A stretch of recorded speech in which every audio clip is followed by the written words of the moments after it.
Tonight, we travel back in time to uncover the story of survival in the harshest conditions imaginable, where a lone man ventured into winter's white wilderness, armed with nothing more than knowledge, determination, and the understanding that snow itself could become shelter. Before we begin, where are you listening from, and what time is it there? Picture yourself standing at the edge of October in the year 1807. The leaves have fallen from the aspens that cling to mountainsides in the territory we now call Wyoming. The first serious snows have already dusted the peaks of what French trappers will one day call the Grand Tetons, those three magnificent sentinels that rise like cathedrals from the valley floor. The air carries that peculiar clarity that comes just before the deep winter settles in, when every breath feels sharp and clean in your lungs. You are a man alone, carrying everything you own on your back. Your worldly possessions amount to perhaps 30 pounds, a rifle that you've learned to trust with your life, powder and ball for perhaps 50 shots, a knife with a blade you've sharpened so many times the steel is worn thin near the handle, a small axe, a tinder box that you guard more carefully than gold, and trading goods meant to earn you the trust of people you've never met in places you've never been. This is not a casual camping trip. This is not an adventure undertaken lightly. This is economic survival and physical endurance merged into one desperate gamble. You're heading into 500 miles of unmapped wilderness at the onset of winter because a man named Manuel Lisa believes you can accomplish what seems impossible. You're heading out to find the winter camps of the Crow Nation, scattered across a landscape so vast and wild that most men would consider the task suicidal. Your name is John Coulter, and you are about to become a legend. The world that produced mountain men like John Coulter was one of profound transition and transformation. The Louisiana Purchase of 1803 had suddenly doubled the size of the United States, adding more than 800,000 square miles of territory that American citizens knew almost nothing about. President Thomas Jefferson, ever curious about the natural world, had commissioned Meriwether Lewis and William Clark to lead an expedition across this new acquisition, to chart rivers and mountains, to catalogue plants and animals, to establish relations with the indigenous peoples who had called these lands home for countless generations. John Coulter had been part of that famous expedition, one of the 9 young men from Kentucky who had signed on for what became an epic journey to the Pacific Ocean and back. He had proved himself capable and reliable during those 2 years of travel through unknown country. The captains trusted him with solo scouting missions. They sent him out to hunt when meat was scarce. He could read weather, track game, and survive in conditions that would have broken less capable men. But when the Lewis and Clark expedition returned toward civilization in the summer of 1806, descending the Missouri River with their mission accomplished and their reports ready to astound President Jefferson, John Coulter made a choice that revealed something essential about his character. Near the Mandan villages in what is now North Dakota, the expedition encountered 2 trappers headed upstream, 2 men named Forrest Hancock and Joseph Dixon, who were hoping to make their fortunes in beaver pelts. Coulter asked Captain Clark for permission to be discharged early from his military service. He wanted to turn around, to head back into the wilderness he'd just spent 2 years traversing. He wasn't ready for civilization yet. Something about the mountains had gotten into his blood. Some combination of freedom and challenge and the raw immediacy of life on the frontier that made returning to settled society feel like a kind of death. Clark granted his request. They settled his accounts, paying him for his service, and Coulter paddled back upstream with Hancock and Dixon, while his former companions continued their journey towards St. Louis and the celebrations that awaited them. Imagine being one of those men watching Coulter disappear back into the wilderness. Imagine the mixture of incomprehension and perhaps secret envy some of them must have felt. The partnership with Hancock and Dixon lasted through the winter of 1806 and into the spring of 1807, but it was not particularly successful. Trapping beaver was one thing when you had reliable partners and adequate supplies, but quite another when you were operating on the ragged edge of survival in territory where the Blackfeet Indians viewed white trappers as both enemies and convenient sources of guns and trade goods that could be obtained through violence. By spring, Coulter was heading back down the Missouri, this time apparently alone, making his way towards St. Louis and whatever future awaited him there. He'd been away from anything resembling civilization for nearly 4 years. He'd crossed the Continental Divide, seen the Pacific Ocean, travelled thousands of miles through country that most Americans couldn't even imagine. Surely it was time to settle down, to use his accumulated pay to buy a farm, to marry and raise children and tell stories about his adventures to grandchildren gathered around a fire. But then, near the mouth of the Platte River, he encountered another keelboat heading upstream.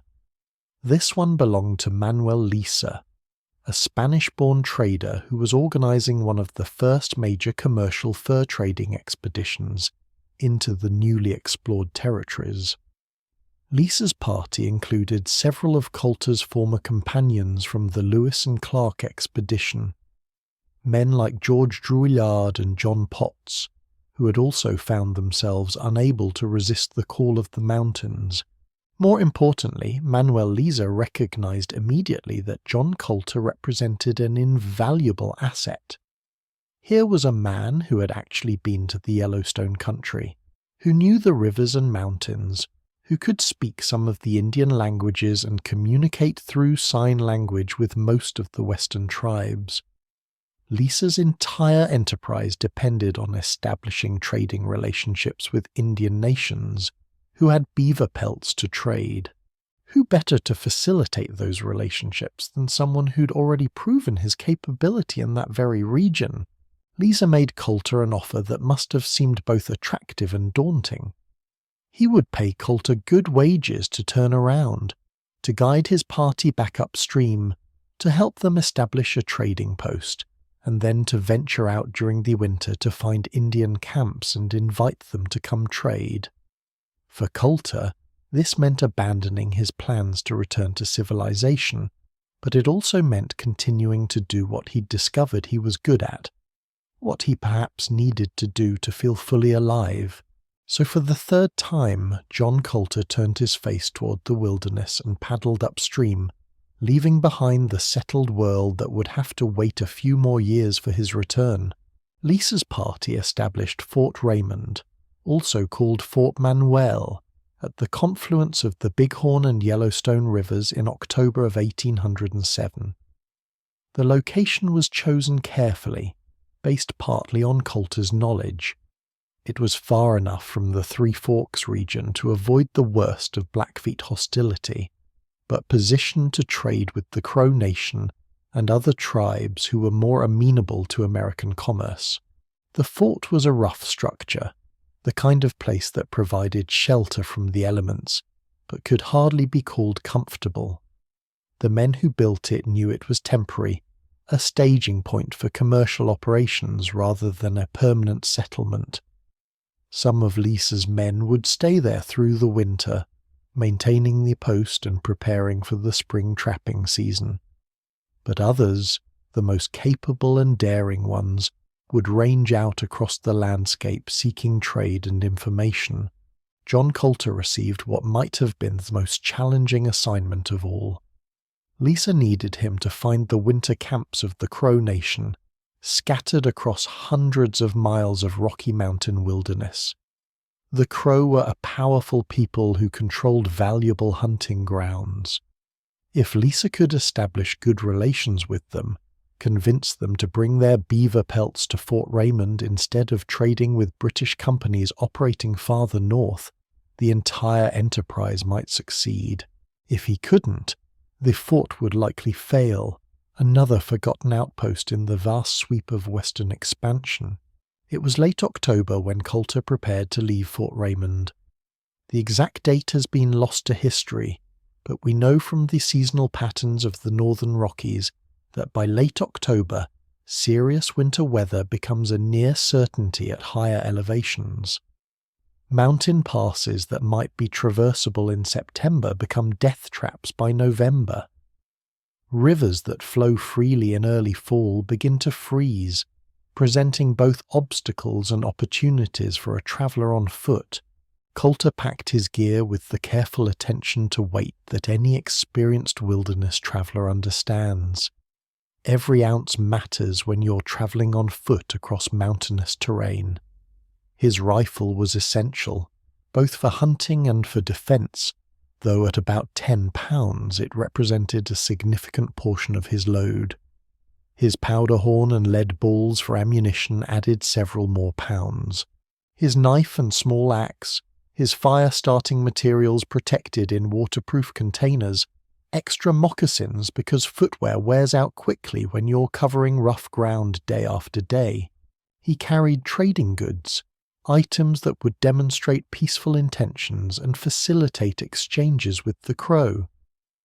These might have included metal needles and awls, highly prized for their utility in working leather, small bells and mirrors, valued for decoration and status. Perhaps some tobacco, though Coulter himself wasn't particularly wealthy and couldn't afford extensive trade goods. A few yards of bright cloth, the kind that could be fashioned into clothing or ceremonial regalia. His total pack weight was probably around 30 pounds, maybe slightly more. Modern backpackers would find this remarkably light for an extended wilderness journey. But Coulter was operating under different constraints. He couldn't carry a large tent, bulky sleeping bag, or extensive food supplies. He would have to construct shelter from available materials, keep himself warm through knowledge and technique rather than superior equipment, and feed himself through hunting and whatever cached supplies he might find. The route Coulter took has been reconstructed by historians working from a map that William Clark published in 1814, which showed Coulter's route in 1807, based on information Coulter provided when he finally returned to St. Louis in 1810. The map is known to be distorted, with distances and directions that don't match modern geography precisely, but it provides our best evidence for where he travelled during that legendary winter journey. He apparently headed southwest from Fort Raymond, following the Bighorn River and then cutting across to the Stinking Water River, which we now call the Shoshone. This region, just west of modern Cody, Wyoming, had geothermal activity, hot springs and fumaroles that created the sulphurous smell that gave the river its original name. This was the place that would later be called Coulter's Hell, though that name would eventually get confused with Yellowstone itself. From there, Coulter's route took him across the Absaroka Range, following river valleys and mountain passes that required intimate knowledge of the landscape to navigate safely. He crossed the Wind River, travelling through country where the Crow often established their winter camps. This was buffalo country, where massive herds gathered in the river valleys, providing the Crow with their primary food source. At some point, Coulter encountered a Crow camp, perhaps 800 people or more gathered in a winter village. We don't know the details of this meeting, but we can imagine the scene. A lone white man emerging from the wilderness in the early winter, carrying a rifle and a pack, speaking enough Crow and using enough sign language to explain his mission. The Crow elders would have assessed him carefully, trying to determine whether he represented opportunity or threat. Coulter's experience with the Lewis and Clark expedition had taught him how to approach Indian peoples with respect and diplomatic skill. He knew that patience was essential, that you couldn't rush negotiations or demand immediate decisions. You presented your message, offered your gifts, and waited while the leaders consulted among themselves. You demonstrated your peaceful intentions through your demeanor and your willingness to accept their hospitality. The Crow apparently received him well enough that he felt confident to continue his journey. He pressed on southward, crossing the continental divide through one of the high passes in the Wind River Range. This was country of extraordinary beauty and terrible danger in winter. The peaks rose over 13,000 feet, their slopes holding snowfields that lasted through summer and became death traps of deep powder in winter. Coulter crossed into Jackson Hole, that stunning valley that sits in the shadow of the Teton Range. When he first saw those three massive peaks rising from the valley floor, their granite faces catching the low winter sun, he was seeing something no person of European descent had ever witnessed before. The Teton Range is one of the youngest mountain ranges in the Rockies, formed by a massive fault that had lifted the granite core of the mountains while dropping the valley floor, creating a dramatic vertical relief of nearly 7,000 feet. In the dead of winter, with snow covering the valley floor and dusting the peaks, the Tetons would have presented both a magnificent spectacle and a formidable obstacle. Coulter had to cross these mountains to reach Pierre's Hole, the valley on the western side that served as another gathering place for various Indian peoples. This is where one of history's more intriguing artifacts enters the story. In 1931, a farmer named William Beard was ploughing a field near Teutonia, Idaho, when his plough struck something hard. He dug it up and found a piece of rhyolite lava, a volcanic rock, that had been carved into a rough shape resembling a human head. It was about 13 inches long, and on one side someone had scratched the words John Coulter, while the other side bore the date 18 ed. The Coulter stone, as it came to be known, has never been definitively authenticated. Skeptics point out that anyone could have carved it as a hoax. Supporters note that the Beard family had no apparent motive for forgery. They knew nothing about John Coulter and initially had no idea of the historical significance of what they'd found. William Beard actually traded the stone for a pair of boots, which suggests he didn't value it particularly highly. Geologists who examined the stone found weathering patterns consistent with something that had been exposed to the elements for over a century. The location where it was found, in the Teton Basin area, aligns perfectly with the route historians believe Coulter took. If it's genuine, the Coulter stone represents a kind of message in a bottle, a marker left by a man who wanted to prove he'd been in that remote valley during the winter of 1807-08. But whether or not the stone is authentic, we know that Coulter did cross through this region during one of the most severe winters on record. Historical climate research has shown that the years around 1807 were part of a cooler period in global temperatures, with particularly harsh winters in the northern Rockies. Tree ring data from that era shows suppressed growth, indicating prolonged cold and limited growing seasons. Coulter would have experienced temperatures that regularly dropped well below 0 Fahrenheit. In the high mountain passes, with wind chill factored in, the effective temperature could have been -30 or -40. These are conditions that can kill an unprepared person in hours, even minutes if they fall through ice or get soaked by an unexpected stream crossing. The answer lies in a combination of knowledge, physical conditioning, psychological resilience, and the counterintuitive understanding that snow itself, The very substance that made his journey so dangerous could also provide the insulation that kept him alive.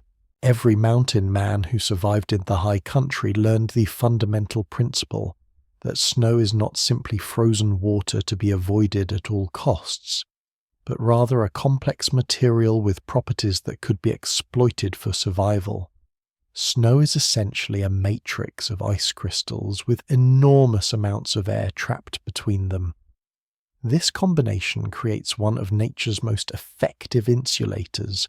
Consider the physics involved. Heat moves through materials in three ways: conduction, where it passes through solid matter; convection, where it travels via moving air or liquid; and radiation, where it emanates as electromagnetic waves. Good insulation blocks all three methods of heat transfer, and snow, properly utilized, does exactly that. The air trapped within snow is what provides most of its insulating value. Air itself is an excellent insulator, which is why modern insulation materials like fiberglass and foam work by trapping air in small pockets. Snow does the same thing naturally. A cubic foot of fresh powder might contain 90% air by volume. That air, held immobile by the ice crystal structure, cannot circulate and create convection currents, so it retains heat effectively. The ice crystals themselves also create barriers that slow conductive heat transfer.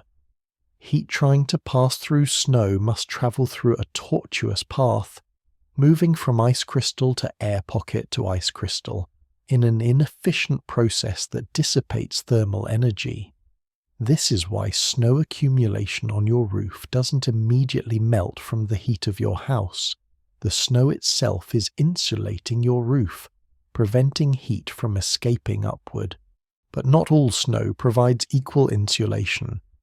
The structure of snow changes over time through a process called metamorphism. Fresh powder, the fluffy snow that falls during a storm, has delicate crystal structures with maximum airspace.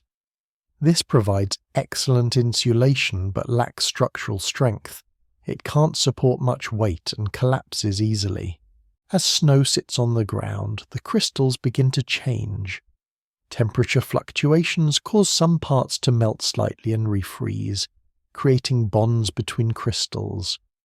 Wind compacts surface layers, breaking the delicate branches of the original crystals and packing them more tightly. The weight of accumulating snow compresses lower layers. Over time, the snow transitions from light powder to a denser material that has less airspace, but more structural integrity. For someone building a survival shelter, this aged snow, called névé when it's partially consolidated, provides the ideal combination of properties. It's dense enough to be carved and shaped without collapsing, but it still retains enough air pockets to provide insulation. A snow shelter built from névé can support significant weight without caving in, while maintaining an interior temperature significantly warmer than the outside air. The temperature regulation that snow provides is remarkable. Outside air might be -20 Fahrenheit, cold enough that exposed skin begins to freeze within minutes. But inside a properly constructed snow shelter, with the entrance positioned correctly and body heat accumulating, the temperature can stabilize around 32 degrees Fahrenheit, right at the freezing point. This might not sound warm, but it represents a 50-degree temperature difference. The difference between rapid death from hypothermia and manageable discomfort that a prepared person can endure. This happens because of a physical principle. Snow caves naturally regulate their internal temperature at the freezing point. If the interior gets warmer than 32 degrees, the walls begin to melt, which actually cools the air. If it gets colder than 32 degrees, no melting occurs, and any body heat or heat from a small fire accumulates. The system finds an equilibrium right around freezing, creating what scientists call a thermal refuge. For John Coulter, travelling alone through the Teton region in the dead of winter, understanding these properties of snow wasn't academic knowledge, it was the difference between life and death. Every night when the sun dropped behind the mountains and temperatures plummeted, he needed shelter. He couldn't carry a tent. The weight would have been prohibitive for a journey of 500 miles on foot. He had to build shelter from materials he found at each camp location, and in high winter, that meant snow. The process of creating a snow shelter begins with site selection, and this is where judgment and experience matter enormously. You need adequate snow depth, generally at least 4 or 5 feet for a proper snow cave, though ingenious builders have created adequate shelters in less. You need snow with the right consistency, compacted enough to hold together when you excavate it, but not so hard that digging becomes impossibly difficult. Location matters too. You want to avoid obvious avalanche paths, areas where snow accumulates on steep slopes and might release while you're sleeping inside. You want some protection from prevailing winds, which can quickly fill in an entrance or create drifts that bury your shelter completely.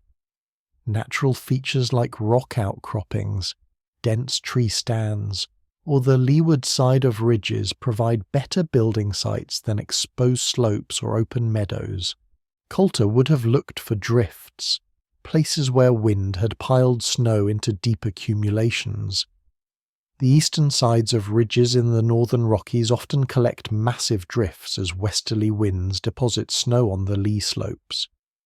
These drifts can be 15 or 20 feet deep, compressed by wind and time into dense snow that carves beautifully and supports substantial loads. Having found an appropriate drift, the construction process would begin. The traditional method that most survival manuals describe involves digging horizontally into the drift, creating a tunnel that slopes slightly upward.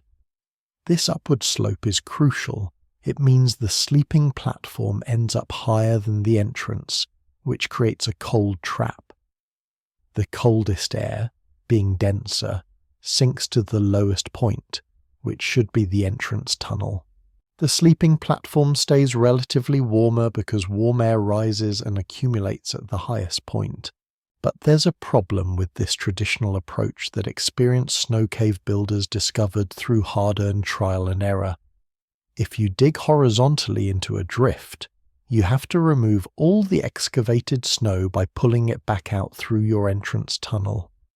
This means crawling back and forth repeatedly, dragging heavy loads of snow through a confined space. The work is exhausting. You're bent double or on hands and knees, pulling snow that weighs 40 or 50 pounds per cubic foot, quickly soaking yourself with sweat and melted snow. Getting wet is perhaps the greatest danger in winter survival. Water conducts heat away from your body far more efficiently than air, even cold air. Wet clothing loses most of its insulating value, as water displaces the air pockets that provide warmth. If you can't dry your clothes, and drying is nearly impossible in the middle of a winter night when you desperately need shelter, the wetness will continue pulling heat from your body all night long, potentially leading to hypothermia even inside your shelter. This is where understanding advanced technique becomes crucial, and this is where we can imagine John Coulter's ingenuity coming into play. A man who had spent years in the wilderness, who had surely built snow shelters during the Lewis and Clark expedition's difficult winter at Fort Clatsop, and during his previous winter with Hancock and Dixon, would have learned more efficient methods.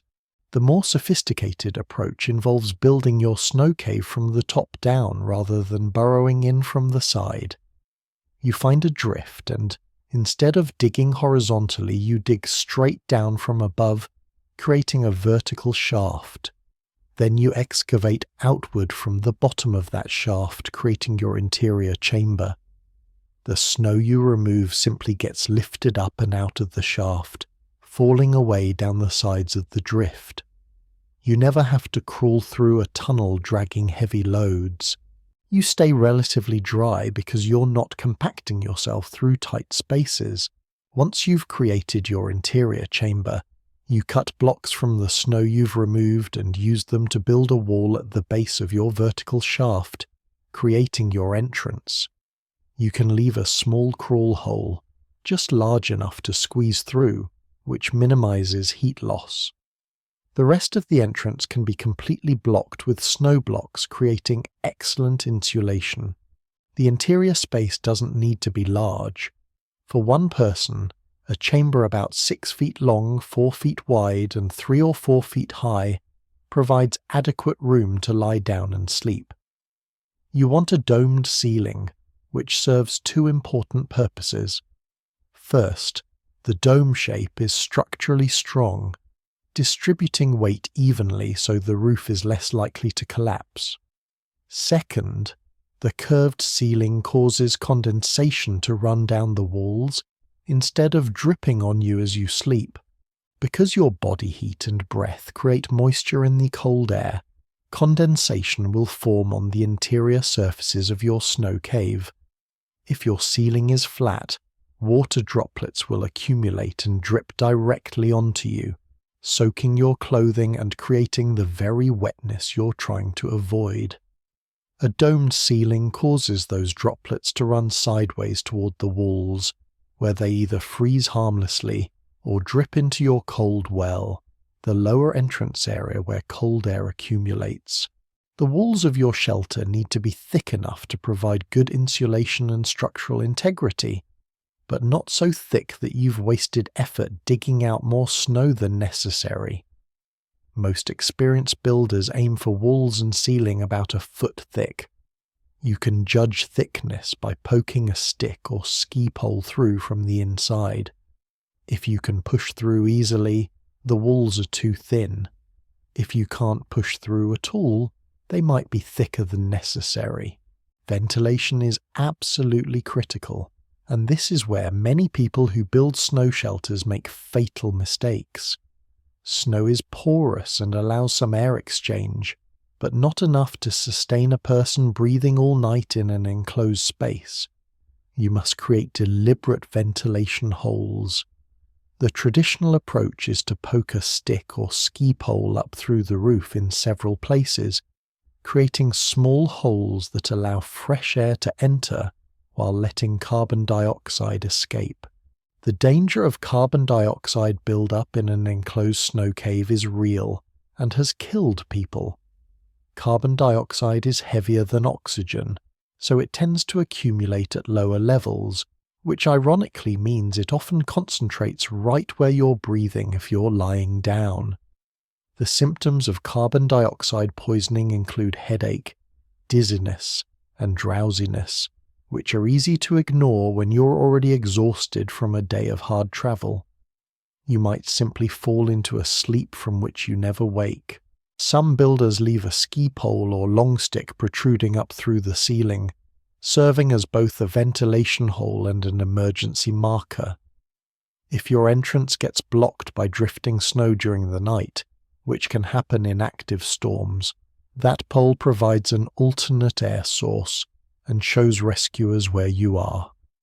For a solo traveller like Coulter, with no rescuers coming, such precautions were the difference between seeing another morning and becoming another forgotten casualty of the frontier.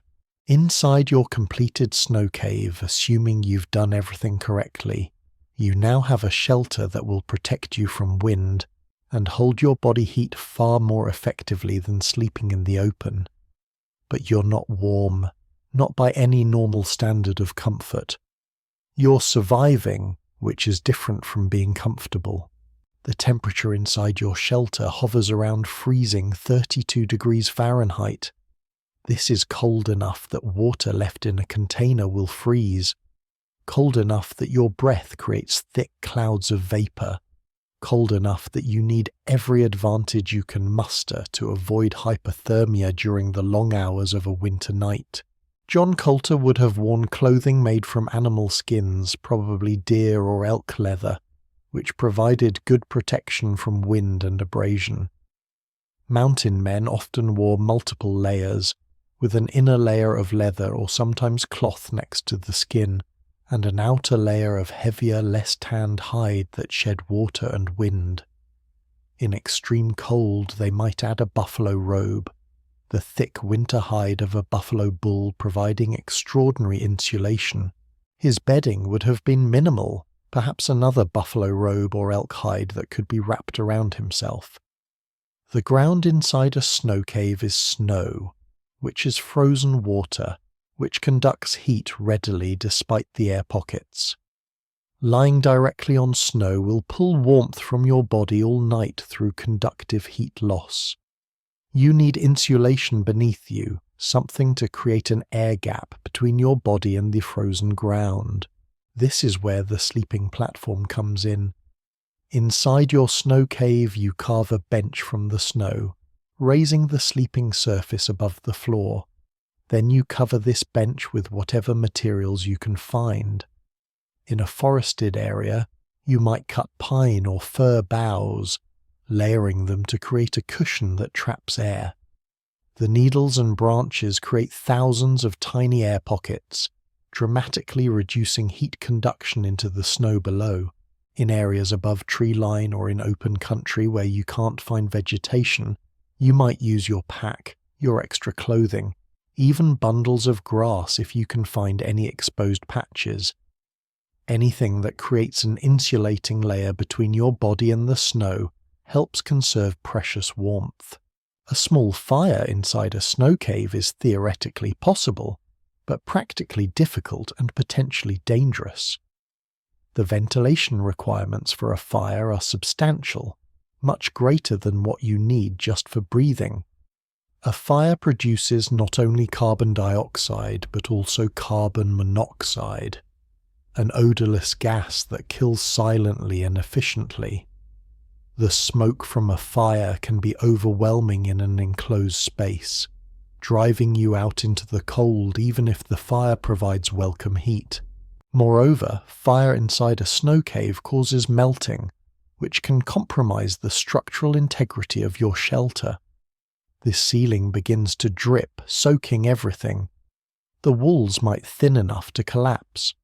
Some experienced winter campers will keep a very small candle burning inside their snow cave, which provides a surprising amount of warmth for its size and produces minimal smoke and moisture.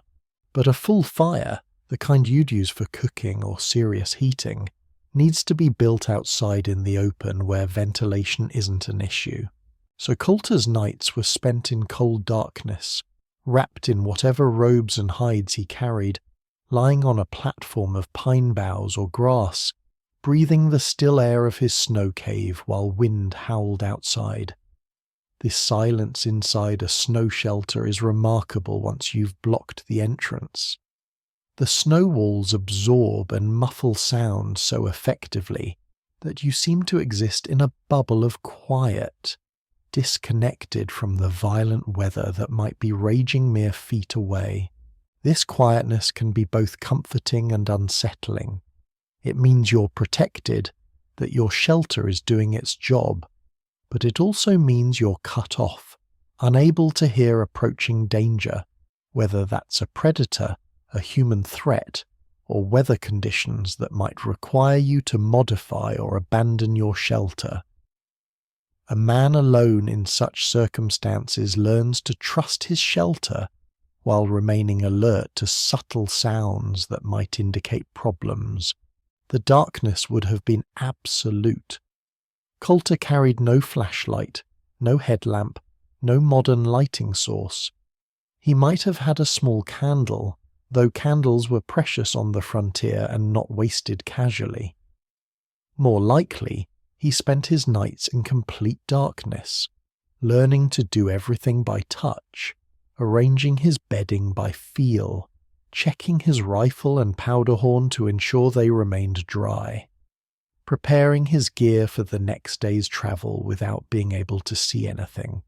Your eyes adapt to darkness over time, becoming more sensitive to any available light, but in a snow cave with the entrance blocked, there is literally no light to adapt to. The darkness is so complete that you cannot see your hand in front of your face, even after hours of dark adaptation. This is the darkness of deep caves or sealed rooms, an absence of light so total that it affects your psychology. Some people find this kind of darkness calming, womb-like in its completeness. Others find it deeply disturbing, triggering anxiety or claustrophobia. For someone like Coulter, who was travelling solo and whose survival depended entirely on his own resources, managing the psychological stress of long nights alone in the dark would have been as important as managing the physical challenges of cold and hunger. Sleep in such conditions is rarely deep or restful. You're too cold to truly relax. Your body is working constantly to maintain core temperature, shivering intermittently to generate heat through muscle contraction. Shivering is actually quite effective at heat production. Your muscles can generate significant warmth through rapid contractions, but it's also exhausting and burns through your body's energy reserves rapidly. You wake frequently, checking your extremities to ensure you haven't developed frostbite, shifting position to relieve pressure points that have gone numb from cold and restricted circulation, listening for any sounds that might indicate danger or changing weather conditions. The night seems endless, each hour dragging past with agonizing slowness. But when morning finally comes, when the first hint of grey light begins to seep into your shelter through your ventilation holes, you face a new set of challenges. Your muscles are stiff from cold and immobility. Your clothing might be damp from condensation or sweat that you couldn't avoid. Your hands and feet are numb, requiring careful warming before you can use them effectively. You need to get moving, to generate heat through activity before the cold seeps deeper into your core. But you also need to be methodical, to not rush and make mistakes that could prove fatal. You need to eat something, to refuel your body's metabolic furnace, though your supplies are limited and must be rationed carefully across the unknown number of days still ahead of you. John Coulter's daily routine during his winter journey would have followed patterns refined through years of wilderness living. He would wake before dawn, the coldest part of the night when your body's reserves are most depleted. Moving stiffly, he would gather his gear, checking that nothing crucial had been lost or damaged during the night. His rifle needed particular attention, ensuring no moisture had condensed on the metal or in the powder, which could prevent it from firing when he needed it. Before leaving his snow cave, he would consume whatever breakfast he could manage. This might be pemmican if he had any, that concentrated mixture of dried meat, fat, and berries that native peoples had perfected for winter travel. Pemmican provided enormous calories in compact form, and it didn't freeze solid the way some foods would. Or it might be nothing more than a few pieces of jerked meat, tough as leather, but providing protein and some fat to fuel the day's exertion. Water was always a challenge in winter. You can't drink snow directly in large quantities. It requires your body to expend enormous energy melting it and warming it to body temperature, energy you can't afford to waste. Eating snow also doesn't hydrate you efficiently. You need liquid water, but in deep winter, liquid water is scarce. Running streams offer water sources, but getting to them can be dangerous. The banks might be icy, sloping surfaces where one misstep sends you plunging into frigid water. Getting wet, even partially, creates an emergency. You must immediately dry yourself and your clothing, which might require building a fire, which consumes time and energy and exposes you to the elements while you work. Coulter might have melted snow over a small fire each morning, creating enough water to drink before setting out. or he might have carried a container next to his body, using his own warmth to gradually melt collected snow throughout the day. Some mountain men learned to select certain types of snow for melting, preferring older, denser snow that yielded more water per volume than fluffy new powder. Once he'd eaten, drunk, and packed his gear, Coulter would emerge from his snow cave into the frozen landscape. The act of leaving a shelter that has protected you all night, stepping back out into wind and cold that can kill you in hours, requires a particular kind of mental fortitude. It's tempting to stay where you are, to wait for better conditions, to conserve energy by remaining stationary. But Coulter had a mission and a timeline. He needed to find the Crow camps, deliver his message about Fort Raymond's trading opportunities, and return before the deepest cold of midwinter made travel impossible even for someone with his skills. Each day spent sheltering in place was a day of burning through limited food supplies while making no progress toward his goal, so he would set out walking across a landscape transformed by winter into something both beautiful and hostile. The mountains rose sharp and clear in the thin, cold air, their peaks gleaming white against skies of impossible blue. The forest stood silent. Trees weighted with snow, creating a stillness so profound that the sound of his own breathing seemed loud. His navigation relied on dead reckoning, on maintaining his sense of direction through careful attention to landmarks and the sun's position.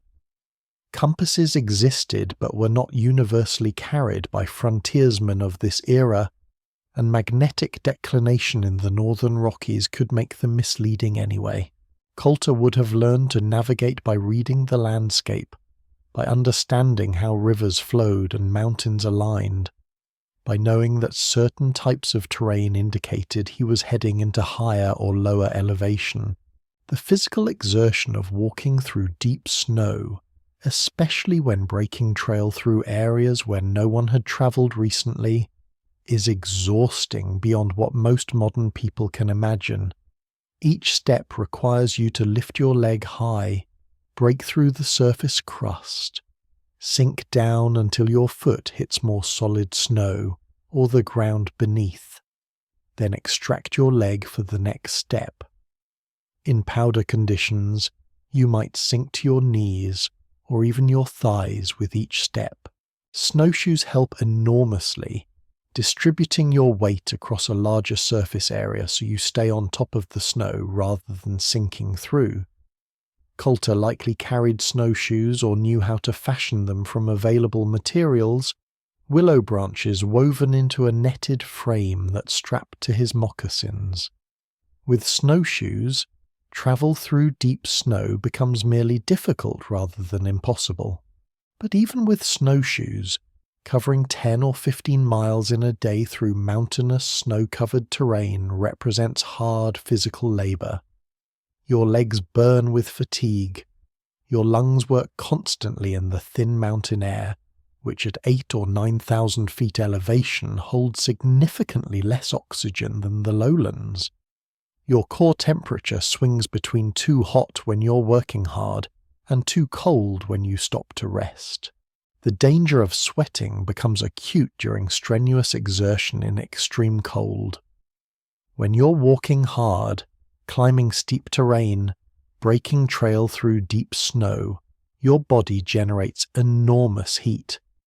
You sweat, sometimes profusely, even though the ambient temperature is well below zero. That sweat soaks into your clothing, which seems fine as long as you keep moving and generating heat. But the moment you stop, that moisture becomes deadly. Wet clothing loses its insulating value. The water conducts heat away from your body, and as it begins to freeze, the ice crystals actually draw even more heat from your skin through the latent heat of freezing. You can develop hypothermia surprisingly quickly, even wearing what would be adequate clothing if it were dry.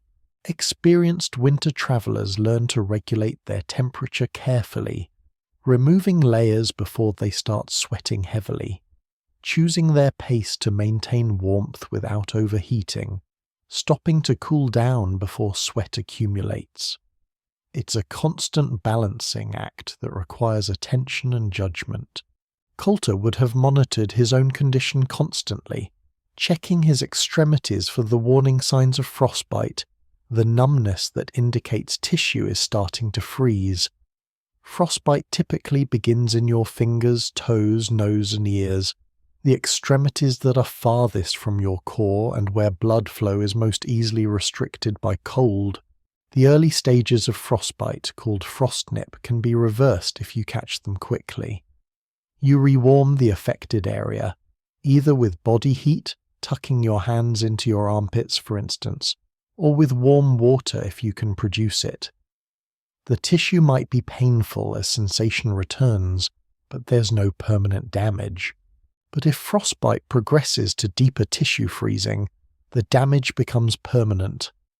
The frozen tissue dies, eventually turning black and requiring amputation if you survive long enough for medical care. In Coulter's era, frostbite frequently led to the loss of fingers, toes, even entire hands or feet. A mountain man who lost his toes to frostbite might survive but would be crippled for life, unable to walk properly or maintain balance on rough terrain. So Coulter would have been vigilant, taking time several times each day to ensure his extremities remained functional, warming them if necessary, adjusting his clothing to provide maximum protection without restricting circulation. His moccasins would have been crucial, providing protection from cold and wet while allowing enough feeling that he could maintain his footing on icy or uneven ground. The leather soles of moccasins offered surprisingly good traction on ice and snow, better than modern rubber boots in many conditions. The flexibility of leather allowed your foot to grip and sense the surface beneath you. But moccasins also wore out quickly and provided limited insulation against cold and wet. Some mountain men stuffed their moccasins with dried grass or fur for extra warmth, replacing the stuffing daily as it became compressed or damp.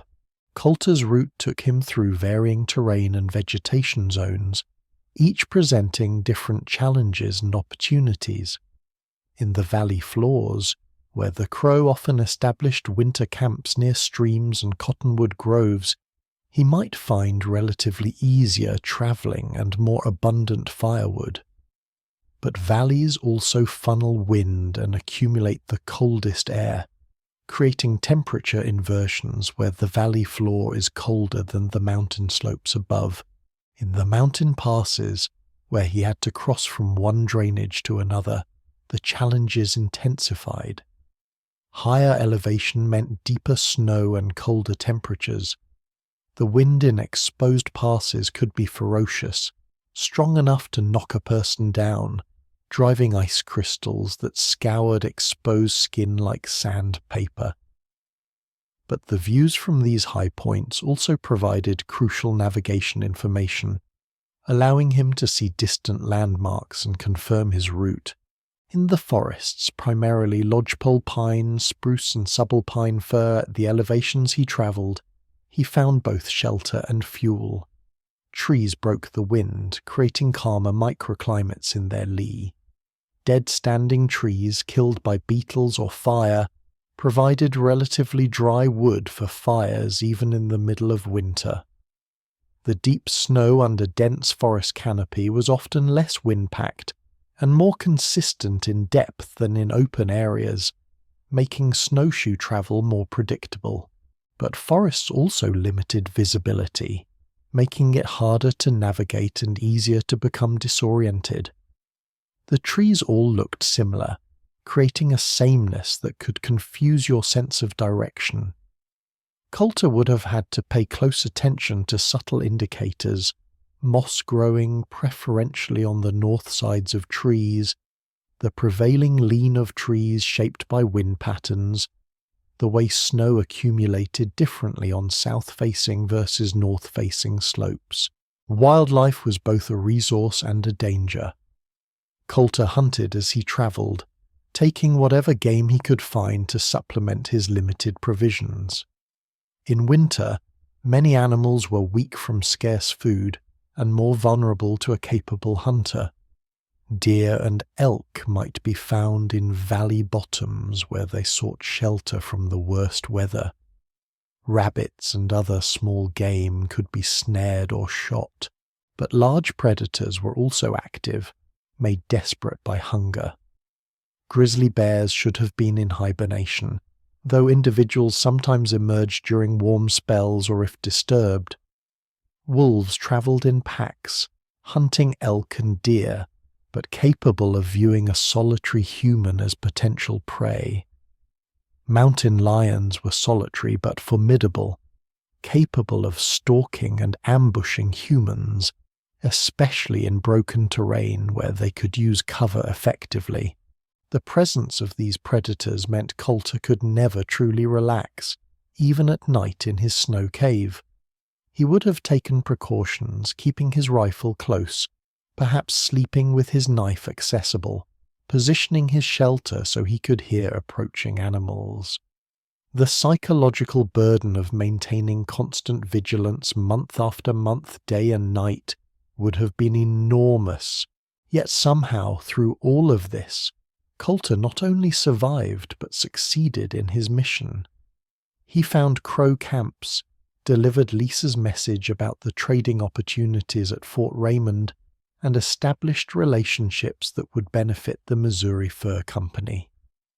More than that, he explored and mapped in his mind a vast territory, creating knowledge that would guide other trappers and explorers for years to come. The exact duration of his journey remains uncertain, but most historians believe he left Fort Raymond in late October and returned sometime in March or early April, meaning he spent roughly 5 months travelling through the heart of the northern Rockies during the worst of winter. The route he covered has been estimated at 500 miles, though given the mountainous terrain and the detours he must have taken to avoid impassable obstacles or search for crow camps, the actual distance he walked was probably significantly greater. When he finally made it back to Fort Raymond, he was probably emaciated, weathered, his clothing worn nearly to rags, his equipment damaged and depleted. But he had accomplished something extraordinary, something that expanded the known boundaries of what a single human being could endure and achieve in wilderness conditions. The knowledge Coulter gained during this journey, and during his subsequent travels in the region, contributed directly to William Clark's mapping efforts. When Coulter eventually returned to St. Louis in 1810, he met with Clark and provided detailed information about the routes he'd travelled, the geography he'd observed, the passes that connected different drainages, the winter locations of various Indian peoples. Clark incorporated this information into his maps, including a notation showing Coulter's route in 1807 that helped future expeditions navigate the complex terrain of the northern Rockies. Though the maps had distortions and inaccuracies by modern standards, they represented the best available information about a vast territory that most Americans had never seen and couldn't even imagine. Coulter's solo winter journey established a template that other mountain men would follow in subsequent years. It demonstrated that individual trappers, working alone or in very small groups, could operate effectively in the Mountain West during winter, the season when beaver pelts were at their prime. This knowledge helped transform the fur trade from a summer-only enterprise into a year-round operation, though one that demanded extraordinary skills and tolerance for hardship. The techniques Coulter used, his understanding of snow shelters, his ability to hunt and navigate in winter conditions, his knowledge of which routes remained passable when others were blocked by snow, All of this became part of the collective wisdom of the Mountain Man era. Men like Jim Bridger, Jedediah Smith, and Kit Carson would build on what Coulter had learned, refining techniques and expanding the territory where American trappers operated. But even among this company of remarkable individuals, Coulter's winter journey of 1807-08 stood out as something exceptional. The combination of duration, distance, difficult terrain, and successful mission completion, all undertaken solo in the midst of a severe winter, represented a benchmark of frontier competence that few others matched. The physical demands alone would have defeated most people. To walk 500 miles through deep snow and mountainous terrain requires cardiovascular fitness, muscular endurance, and skeletal muscular resilience that comes only from years of conditioning.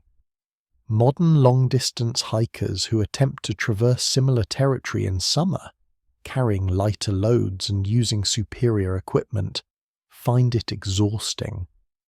Coulter did it in winter, alone, with minimal equipment. The caloric requirements of such exertion in extreme cold are staggering.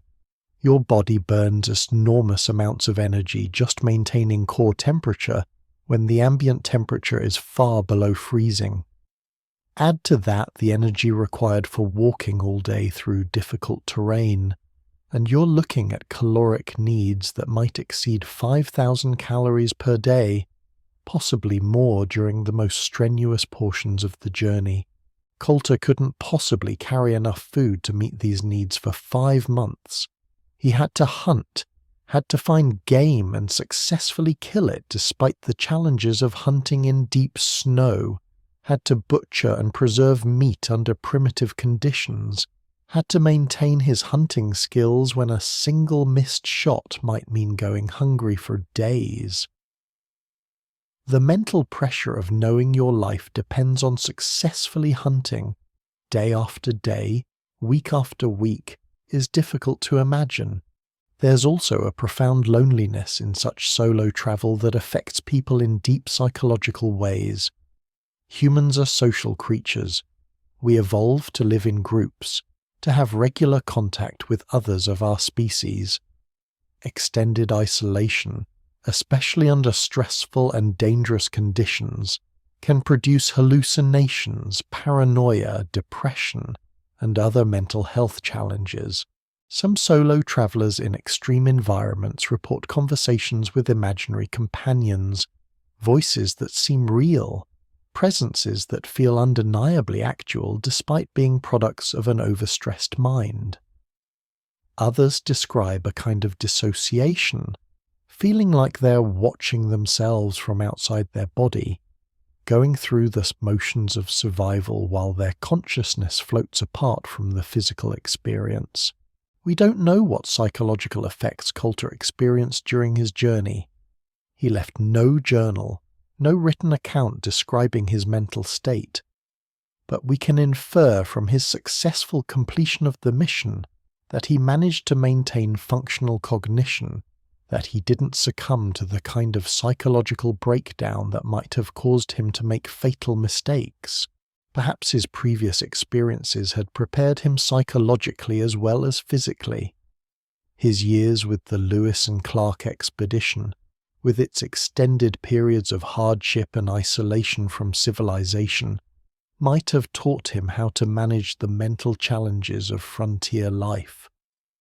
His winter with Hancock and Dixon might have refined his ability to endure loneliness and maintain focus on long-term goals despite short-term suffering. Or perhaps Coulter simply possessed an unusual psychology, a mental architecture that found meaning and purpose in the very challenges that would have broken others. Some people seem to thrive in conditions that most find unbearable. They don't just tolerate hardship, they find it clarifying, stripping away the superficial concerns of ordinary life and leaving only what truly matters. There's evidence in Coulter's later choices that he might have been such a person. When he finally returned to civilization in 1810, He bought a farm and appeared to settle down, marrying a woman named Sally and fathering a son. But when the War of 1812 broke out, he enlisted again, serving under Nathan Boone, son of the famous Daniel Boone. He couldn't seem to stay away from danger and hardship, even when he had the option of a quiet civilian life. His death in May of 1813, from jaundice at the age of perhaps 37 or 38, came not in some dramatic frontier encounter, but from disease, a mundane ending for someone who had survived so many extraordinary dangers. Yet even this speaks to a larger truth about frontier life. Disease and routine accidents killed far more people than all the dramatic perils of grizzly bears and hostile warriors combined. The legacy of Coulter's winter journey extends beyond his individual accomplishment. It helped establish the psychological template of the American mountain man, a figure who became central to how Americans understood their relationship with wilderness. The mountain man represented a kind of ultimate self-reliance, a person who could survive and even thrive in conditions that defeated civilized people, who possessed skills and knowledge that made him at home in landscapes that seemed hostile and alien to others. This cultural archetype influenced American literature, art, and self-conception for generations. The idea that individuals could master wilderness through competence and will, that extreme environments offered not just danger, but also opportunity for those capable enough to exploit it, became part of the national mythology. It fed into broader narratives about American exceptionalism and manifest destiny. The notion that Americans had a special relationship with their vast continental territory. Of course, this narrative largely ignored the indigenous peoples who had lived in these supposedly wilderness areas for thousands of years, who had developed sophisticated societies adapted to regional conditions, who had their own rich traditions of wilderness knowledge and survival skills. The mountain men, including Coulter, often relied heavily on knowledge learned from Native Americans, yet the cultural mythology tended to frame their accomplishments as individual rather than as appropriations of existing indigenous expertise. Coulter learned from the Crow, from other tribes he encountered, from individuals like the Shoshone woman Sacagawea, who had accompanied the Lewis and Clark expedition. His snow shelter techniques probably incorporated indigenous knowledge about how to select sites, how to construct shelters efficiently, how to maximize warmth while minimizing moisture. The trading goods he carried were designed to appeal to Native American preferences that he and Lisa had learned through observation and exchange. Yet when Americans told stories about Coulter and other mountain men, they often elided this indigenous knowledge, presenting the mountain men as solitary heroes who conquered wilderness through their own exceptional capabilities. This narrative served political and cultural purposes, helping to justify American expansion into territories where other peoples already lived, but it distorted the historical reality of how knowledge actually flowed in frontier regions. The reality was more complex and more interesting than the simplified mythology. Coulter and other mountain men existed in a space between cultures, learning from indigenous peoples while also bringing different technologies and perspectives. They developed hybrid approaches to survival and navigation, combining European firearms and metal tools with indigenous knowledge of ecology, weather patterns, and seasonal movements of game animals. Their lives were precarious, violent, and often short, but they also possessed a kind of freedom that would have been impossible in more settled societies. They could travel where they wanted, work when they chose, maintain or dissolve social connections based on personal preference rather than social obligation. This autonomy came at enormous cost, the constant physical danger, the grinding hardship of frontier life, the isolation from family and community. But for some personalities, the trade-off seemed worthwhile. Coulter's specific contribution, his winter journey through the Teton and Yellowstone region, represented an extreme version of this frontier experience. He went beyond what most mountain men attempted, traveling solo for months through some of the most challenging terrain in North America during the worst possible season.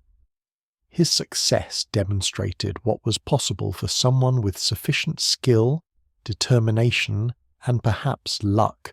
The snow shelters he built each night, those temporary refuges constructed from the very substance that made his journey so dangerous, embodied the paradox of wilderness survival. Snow could kill you through hypothermia, could bury you in avalanches, could make travel exhausting and navigation impossible. But snow could also shelter you, insulate you, provide the material for creating a microclimate where human life remained possible, despite external conditions that would be instantly fatal without protection. This dual nature of wilderness, both threat and resource, danger and opportunity, characterized the mountain man experience. The same landscape that could kill you with indifferent ease also provided everything necessary for survival, if you knew how to read it, how to work with its patterns rather than fighting against them, understanding when to push forward despite difficulty, and when to stop and build shelter, when to hunt and when to conserve energy, when to take risks and when to play it safe. These judgment calls determined who survived and who became another anonymous casualty. Coulter appears to have made these decisions well, balancing boldness with prudence in ways that kept him alive through 5 months of solo winter travel. His achievement gains additional significance when we consider the limited information he had about the territory he was traversing. Modern wilderness travelers have topographic maps, GPS devices, weather forecasts, satellite communication. They know what lies ahead, can plan their routes to avoid major obstacles, can call for rescue if something goes catastrophically wrong. Coulter had none of these advantages. His map existed entirely in his mind, built from fragments of information gleaned from Native American sources and his own observations. He didn't know what lay over the next ridge or around the next river bend. He couldn't predict when the next storm would arrive or how severe it would be. He had no rescue option. If he failed, he simply died alone in the wilderness and no one would ever know exactly where or how. This uncertainty, the knowledge that he was operating at the absolute limit of his capabilities with no margin for error and no safety net, would have created psychological pressure that's difficult for modern people to fully comprehend. We're accustomed to systems and structures that protect us from the full consequences of our mistakes. We have emergency services, medical care, communication networks that can summon help in most situations. Coulter had only himself, his skills, his judgment, and whatever luck or providence chose to favor him. The isolation was both physical and existential.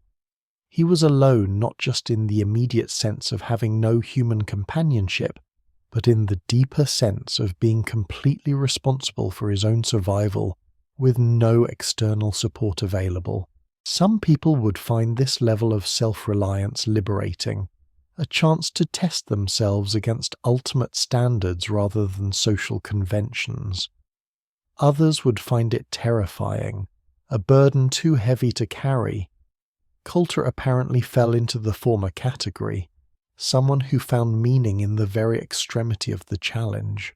The snow caves he built were more than just shelters. They were daily proofs of competence, evidence that he could still create safety from hostile materials, that his skills remained adequate to the demands placed on them. Each morning when he emerged from a snow cave alive and functional, ready to face another day of difficult travel. He had won a small victory against entropy and chaos. Over the course of 5 months, these small victories accumulated into something larger, an extended proof that human beings could operate effectively in environments that seemed designed to exclude human life. The Northern Rockies in winter are about as hostile to human survival as any place on Earth. Temperatures comparable to Antarctica, terrain as difficult as any mountain range, distances that made European concepts of wilderness seem quaint. Yet Coulter traversed this landscape, accomplished his mission, and returned to tell about it. His success expanded human understanding of what was possible, pushing back the boundaries of perceived human limitations. Later, mountain men, knowing what Coulter had accomplished, felt emboldened to attempt their own ambitious journeys. If one man could travel 500 miles alone through the mountains in winter, then perhaps others could as well. Perhaps winter trapping could become a viable commercial enterprise. This is how human capabilities expand, through individuals who push beyond established limits and demonstrate that those limits were more psychological than physical. Once someone proves something is possible, others find it easier to believe they can do it too. The first person to accomplish something extraordinary bears a unique burden of doubt and uncertainty. Those who follow have the advantage of knowing it can be done. Coulter was a first in many respects. The first white American to see the Tetons, probably the first to explore the Yellowstone region, certainly among the first to demonstrate that solo winter travel through the Northern Rockies was possible. These firsts came without fanfare or immediate recognition. He wasn't famous during his lifetime the way Lewis and Clark were. His accomplishments were known mainly to other mountain men and fur traders, a small community of people who could appreciate what he'd done because they understood the difficulties involved. It was only later, as historians began piecing together the story of Western exploration, that Coulter's achievements received wider recognition. The maps that William Clark created using Coulter's information became crucial historical documents. The routes Coulter pioneered became travelled pathways for later trappers. The techniques he refined for winter survival became standard practice in the mountain fur trade. Today, more than 200 years after Coulter's winter journey, we can visit the landscapes he traversed. Grand Teton National Park preserves the valley and mountains he first saw in winter of 1807-08. Yellowstone National Park protects the geothermal features he described, though whether he actually saw the main geyser basins or only the smaller thermal areas near Cody remains debated by historians. Modern visitors to these parks can hike the trails, camp in designated areas, observe wildlife from safe distances. They can experience a carefully managed version of wilderness, one with visitor centers and rangers, marked trails and rescue services. This is wilderness made safe for tourists, which serves important purposes in fostering environmental appreciation and providing outdoor recreation, but it bears little resemblance to what Coulter experienced. To truly understand his journey, you would need to strip away all the modern infrastructure, all the safety systems and conveniences. You would need to go into the mountains in the dead of winter, alone, with equipment comparable to what he carried, and try to survive for 5 months using only skills and knowledge available in the early 19th century. No one does this, of course. It would be absurdly dangerous and serve no practical purpose. But the thought experiment helps calibrate our appreciation for what Coulter accomplished. He did this not as a recreational challenge, but as a job, as a commercial venture undertaken for wages. The extraordinary had become for him merely difficult work, This transformation of the extraordinary into the routine is perhaps the most remarkable aspect of the Mountain Man era. Men like Coulter, Bridger, Glass, and Smith regularly accomplished feats that would be considered exceptional by any standard, but they thought of themselves as simply doing their jobs. They were craftsmen of survival, artisans whose medium was wilderness and whose tools were knowledge and skill. The snow shelters Coulter built, those simple snow tunnels that represented the difference between life and death, embodied this utilitarian approach. They weren't elaborate or artistic, they were purely functional, designed to do one thing well: keep a person alive through a winter night. The beauty, if any, came from their efficiency, from the elegant simplicity of using snow to protect against snow's own killing cold.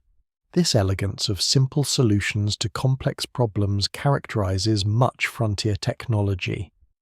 Without access to sophisticated equipment or manufactured goods, frontiersmen had to understand fundamental principles well enough to improvise solutions from available materials. They couldn't buy a tent or sleeping bag. They had to create shelter from snow or branches or buffalo hides, using only hand tools and knowledge. This forced a deeper engagement with natural materials and physical principles than most modern people ever develop. Coulter had to understand snow not as an obstacle to be avoided, but as a resource to be exploited, a material with specific properties that could be shaped to serve human needs. He had to know from experience which types of snow carved well and which crumbled, which sites provided adequate depth and which were too shallow, how to judge wall thickness and dome strength without instruments. This knowledge came through practice, through trial and error, through learning from indigenous peoples who had been building snow shelters for countless generations. It couldn't be learned from books because no books existed that described these techniques in detail. It had to be learned by doing, by building shelters and sleeping in them, by making mistakes and suffering the consequences, by gradually developing an intuitive feel for what worked and what didn't. The price of this education was paid in discomfort and occasional injury. You learned that your walls were too thin when they collapsed during the night. You learned that your ventilation was inadequate when you woke with a splitting headache from carbon dioxide accumulation. You learned that your entrance was poorly positioned when drifting snow blocked you in, and you had to dig your way out. These lessons stuck because the consequences were immediate and personal. There was no gap between theory and practice, no abstraction. If you built your snow cave poorly, you suffered directly and immediately. If you built it well, you slept reasonably comfortably and woke ready to continue your journey. The feedback loop was tight and unforgiving. Coulter's successful completion of his 5-month journey proved he had mastered these lessons.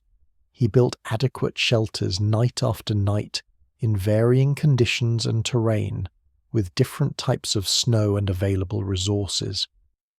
This consistency of execution, maintaining high standards of technique even when exhausted and cold, demonstrated a level of skill that separated experts from amateurs. Anyone can build a decent snow shelter once, under ideal conditions when fresh and motivated. Building adequate shelters repeatedly, for months, when you're tired and hungry and cold, when you're traveling alone with no one to help if you make a mistake, requires a different level of competence. It requires that the skills have become so deeply ingrained that you can execute them reliably even under stress. This is what separates survival from mere knowledge. Knowing in theory how to build a snow shelter doesn't mean you can do it successfully when it matters. True competence requires practice, repetition, the development of muscle memory and judgment that operate even when your conscious mind is impaired by fatigue or cold or fear. Coulter possessed this level of competence across a range of wilderness skills. He could build shelter, hunt game, navigate terrain, judge weather, manage his energy and resources, assess and mitigate risks, maintain psychological equilibrium under stress. These capabilities combined into what we might call wilderness mastery, a comprehensive competence that made him effective in environments where most people would quickly perish. The mountain man era lasted only a few decades before changes in fashion reduced demand for beaver pelts and the fur trade collapsed. But during those decades, men like Coulter explored and mapped vast territories, established relationships with indigenous peoples, developed techniques for surviving and working in extreme environments, and created a cultural legacy that influenced American identity for generations. Their individual accomplishments, like Coulter's winter journey through the Tetons and Yellowstone, represented not just personal triumphs, but expansions of human knowledge about what was possible. Each successful journey into previously unexplored territory, each innovative technique for dealing with challenging conditions, each relationship established with indigenous peoples, added to collective human understanding. This accumulation of knowledge eventually made possible the large-scale settlement of the American West. The wagon trains that followed the Oregon and California trails in the 1840s and 50s traveled routes that mountain men had pioneered. The forts and trading posts that served as way stations and supply points were often established initially by fur traders. The maps that guided settlers were based on information gathered by explorers like Coulter. In this sense, Coulter's solo winter journey was not just an isolated feat of endurance, but a contribution to a larger historical process. His survival techniques, his route information, his proof that the northern Rockies could be traversed in winter, all became part of the knowledge base that enabled subsequent Western expansion.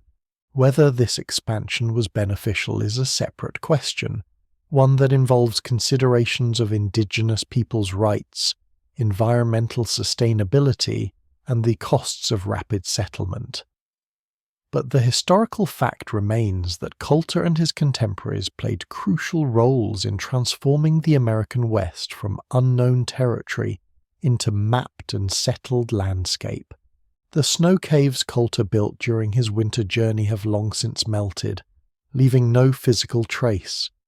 The specific sites where he camped are unknown, and probably unknowable given the lack of detailed records.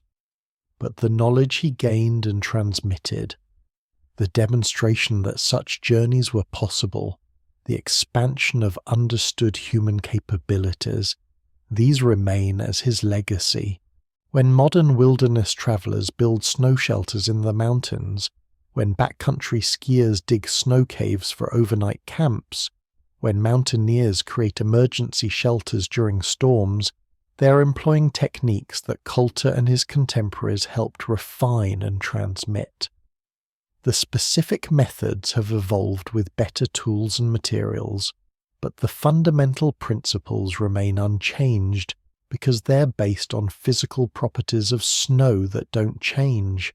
Snow still provides excellent insulation when properly utilized. Domed ceilings still prevent dripping. Proper ventilation still prevents carbon dioxide accumulation. Entry tunnels below the sleeping platform still create cold traps that improve temperature regulation. These principles worked in 1807 and they work today because they're based on physics and thermodynamics rather than culture or technology. This continuity across time connects modern wilderness users to historical figures like Coulter in direct and tangible ways. When you build a snow cave and spend a night inside, you're having an experience that's fundamentally similar to what Coulter experienced. The specific context differs enormously.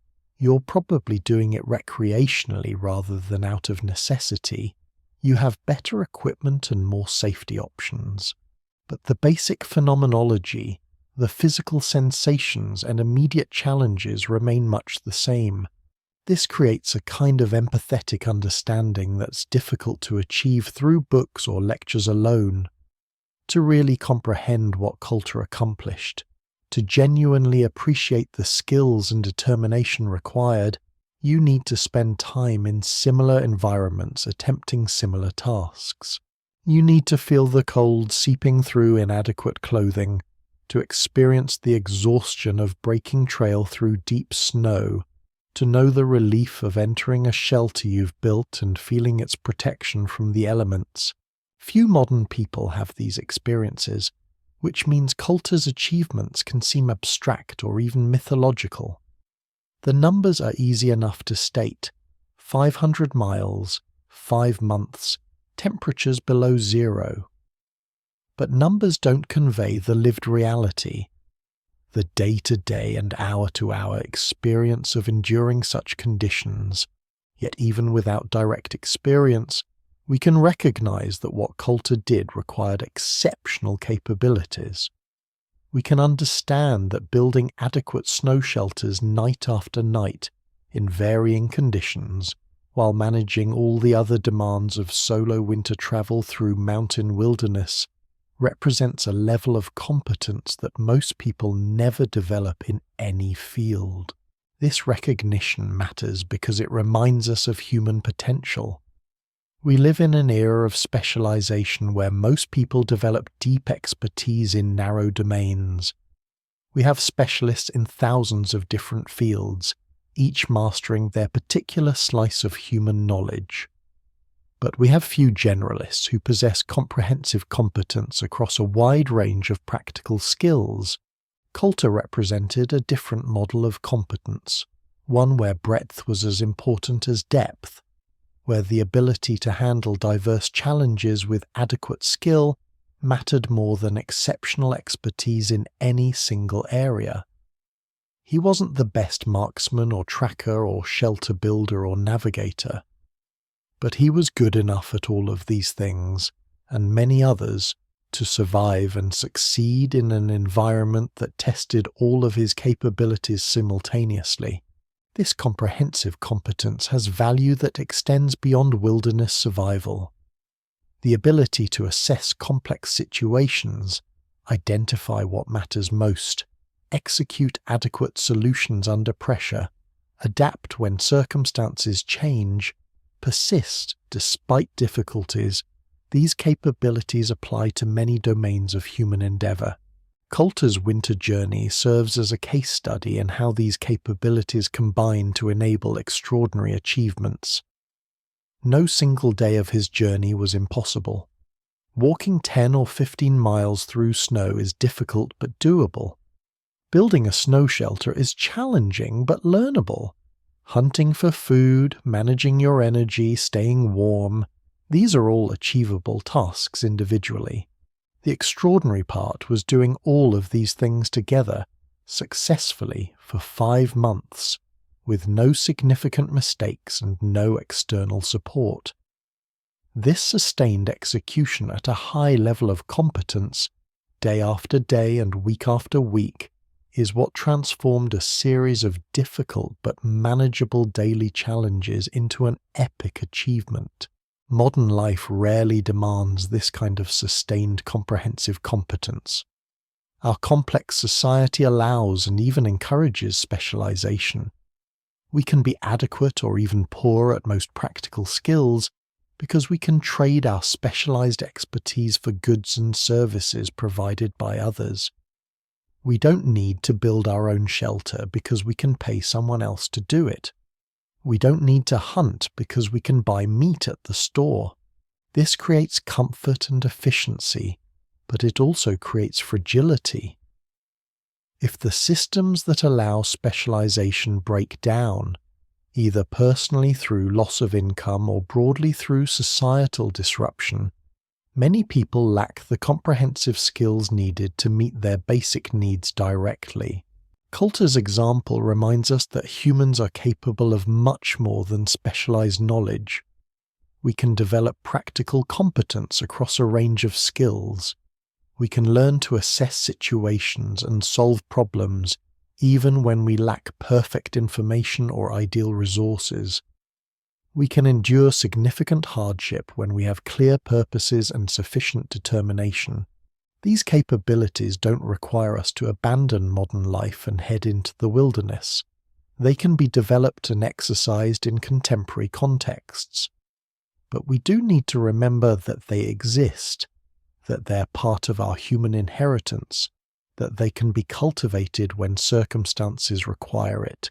The snow tunnels Coulter built, those simple shelters constructed from nothing but snow and knowledge, stand as monuments to human adaptability and competence. They represent solutions created from the materials at hand without extensive resources or complex technology, relying on understanding fundamental principles and executing simple techniques skillfully.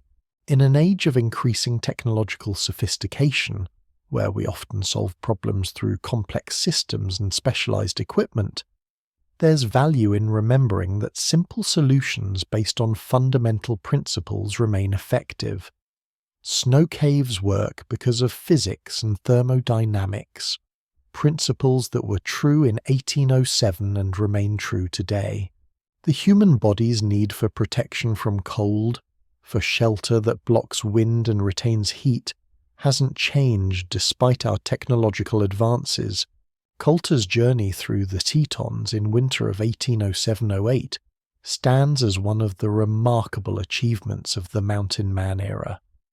It demonstrates what becomes possible when knowledge combines with determination, when practical skills meet genuine necessity, when human adaptability confronts environmental extremity. The snow shelters he built each night, those temporary refuges that left no permanent mark on the landscape, were as essential to his success as his rifle or his knowledge of routes. They represented the daily practice of survival skills, the unglamorous but crucial work of creating safety in hostile environments. For modern listeners comfortable in warm beds, protected by central heating and solid walls, it's easy to forget how recently in human history such comfort became common. Most of our ancestors, throughout most of history, faced challenges similar in kind if not in degree to what Coulter experienced. They needed to create shelter from available materials, to manage exposure to cold and heat, to find food and water without modern conveniences. We've become disconnected from these fundamental challenges, which is largely positive. No one should have to endure unnecessary hardship. But complete disconnection means we lose appreciation for the capabilities our ancestors developed, the knowledge they accumulated, the resilience they demonstrated. Coulter's story and the stories of others like him preserve this knowledge and appreciation. They remind us that humans are capable of extraordinary achievements when circumstances demand it. They demonstrate that practical competence combined with determination can overcome seemingly impossible challenges. As you drift towards sleep tonight, perhaps you can imagine yourself in Coulter's position for just a moment. Picture the silence inside a snow cave, the absolute darkness, the cold that never entirely goes away no matter how well you've built your shelter. Feel the exhaustion from a day of hard travel through deep snow. Sense the solitude of being completely alone in a vast wilderness. Then imagine waking the next morning, stiff and cold but alive, ready to face another day of difficult travel because you have a purpose that matters more than comfort. Imagine the satisfaction of competence, of knowing you can handle whatever the day brings because you've proven it repeatedly. This is the mental landscape Coulter inhabited during his winter journey, a place where discomfort was normal, where survival required constant effort and attention, where the rewards came not from external recognition, but from the simple fact of continued existence and progress toward goals. He built his snow tunnels and survived his 10 nights below zero, and many more besides. He traversed 500 miles of winter wilderness alone. He accomplished his mission and returned to tell about it. And in doing so, he demonstrated possibilities that expanded human understanding of our own capabilities. The snow that threatened to kill him also sheltered him. The wilderness that seemed hostile also provided what he needed to survive. The extreme challenge that would have defeated most people revealed reserves of competence and determination he might not have known he possessed. These paradoxes define the frontier experience and perhaps human experience more broadly. Our greatest challenges often evoke our greatest capabilities. The environments that seem most hostile sometimes teach the most valuable lessons. The simple solutions, like a shelter made from snow, often work better than complex alternatives. As you close your eyes and let sleep come, carry with you this image. A solitary figure emerging from a snow cave at dawn, breath-forming clouds in the frozen air, preparing to face another day of difficult travel through one of Earth's most beautiful and demanding landscapes. He is tired, cold, hungry, but undefeated. He knows what he must do and possesses the skills to do it. This is human resilience in its purest form. This is competence tested and proven. This is the story of how one mountain man's simple snow tunnel and his knowledge of how to build it night after night let him survive not just 10 nights, but 5 months in conditions that would kill most people in days. John Coulter's winter journey stands as a testament to what becomes possible when knowledge meets necessity, when practical skill combines with unstoppable determination, when human beings face extreme challenges and refuse to be defeated.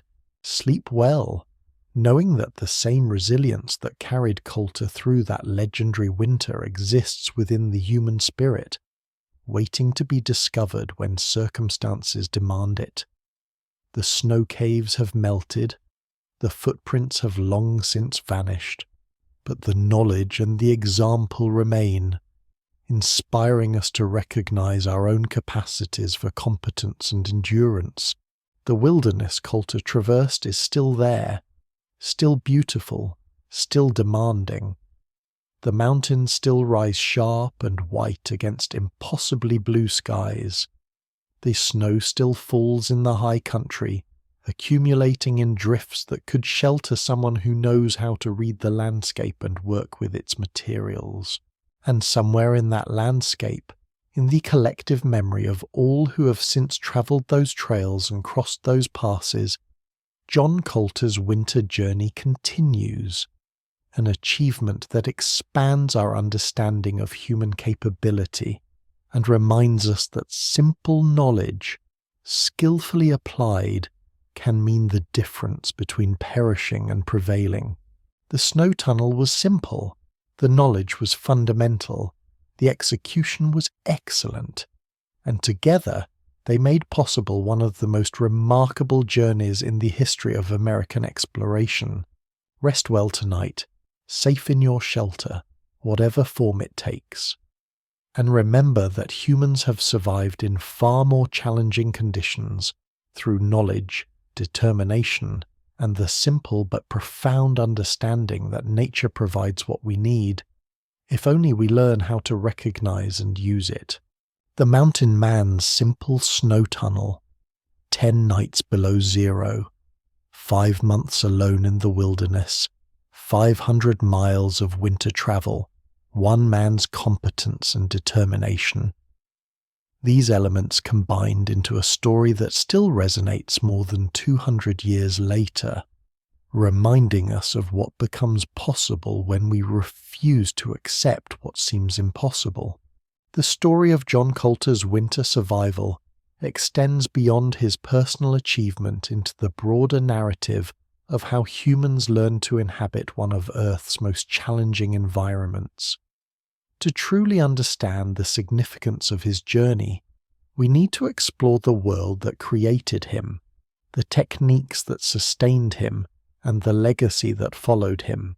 The winter of 1807 to 1808 was not an isolated moment of hardship in the Northern Rockies. Climate records reconstructed from tree rings, ice cores, and historical accounts reveal that the early 19th century experienced a period of cooler global temperatures, part of what climatologists call the Little Ice Age. This cooling phase, which lasted roughly from the 14th century through the mid-19th century, brought harsher winters to the Northern Hemisphere, including the Rocky Mountain region where Coulter travelled.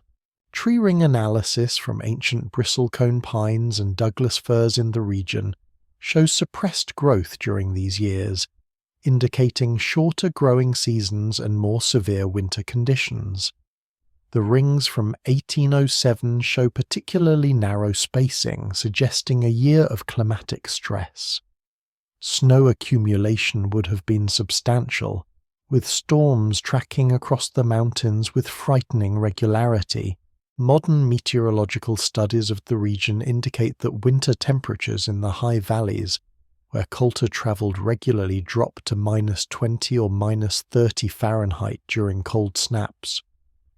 When Arctic air masses settle over the Rockies, creating high-pressure systems that block warmer Pacific air, temperatures can plunge even lower. The record low temperature ever recorded in Wyoming is -66 degrees Fahrenheit, measured at Riverside Ranger Station in 1933. While Coulter probably didn't experience anything quite that extreme, he almost certainly endured stretches of -30 or -40 degree weather. At these temperatures, the air itself becomes dangerous. Each breath brings supercooled air into your lungs, causing pain and triggering coughing. Your nasal passages freeze, the moisture in your nose forming ice crystals that crack and bleed. Your eyes water from the cold, and those tears can freeze on your eyelashes, gluing your eyelids together. Exposed skin begins to freeze within minutes, the cells rupturing as ice crystals form in the tissue. Coulter would have learned to protect his face with scarves or wrappings made from soft leather or fur, breathing through the material to warm the air slightly before it entered his lungs. He would have learned to squint in bright sunlight reflecting off snow, protecting his eyes from snow blindness, a painful condition caused by ultraviolet radiation burning the corneas. Snow blindness can develop in just a few hours of exposure to bright sun on snow, causing intense pain, temporary vision loss, and the sensation of sand in your eyes. The indigenous peoples of the Arctic had developed snow goggles, pieces of bone or wood with narrow slits that reduced the amount of light entering the eyes, while still allowing adequate vision. Whether Coulter had access to such technology, or simply learned to travel during lower light conditions to avoid snow blindness, we don't know. But as someone who spent months in snow-covered mountains, he must have developed some strategy for protecting his vision. The physical act of traveling through deep snow day after day creates cumulative stress on the body that's difficult to appreciate unless you've experienced it. Modern ultra-endurance athletes who attempt long-distance winter expeditions, even with superior equipment and nutrition, report profound exhaustion, dramatic weight loss, and lingering physical effects that can take months to fully resolve. Your feet, constantly wet from snow that melts from body heat and then refreezes, develop a condition called immersion foot or trench foot. The skin becomes macerated, pale, and numb. Painful swelling can make it difficult or impossible to walk. Without treatment, the tissue can begin to die, leading to gangrene and the need for amputation. Coulter would have needed to dry his feet whenever possible, perhaps removing his moccasins during brief stops and rubbing circulation back into the tissues, replacing damp inner materials with dry stuffing. His hands would have suffered similarly. The repetitive stress of gripping his rifle, digging snow for shelters, and performing camp tasks in extreme cold would have caused cracks in the skin, especially at the knuckles and around the fingernails. These cracks, exposed to cold and moisture, would be slow to heal and vulnerable to infection. Mountain men often had hands that were scarred, calloused, and permanently damaged from years of such exposure. The nutritional challenges of Coulter's journey would have been severe. The human body requires far more calories in extreme cold than in moderate temperatures. Your basal metabolic rate, the energy required just to maintain basic functions, increases substantially as your body works to maintain core temperature. Add to that the enormous energy expenditure of walking all day through deep snow, carrying a pack, breaking trail, and you're looking at caloric needs that might reach 6,000 or 7,000 calories per day during the most demanding periods. Fresh meat, when Coulter could obtain it, provided valuable calories, protein, and fat. Deer, elk, bighorn sheep, and other game animals that inhabit the region would have been his primary protein sources. But hunting in deep snow presents challenges. Game animals congregate in valley bottoms and south-facing slopes where snow is less deep, and some vegetation remains accessible. These areas become crowded, increasing competition among predators and making prey more wary.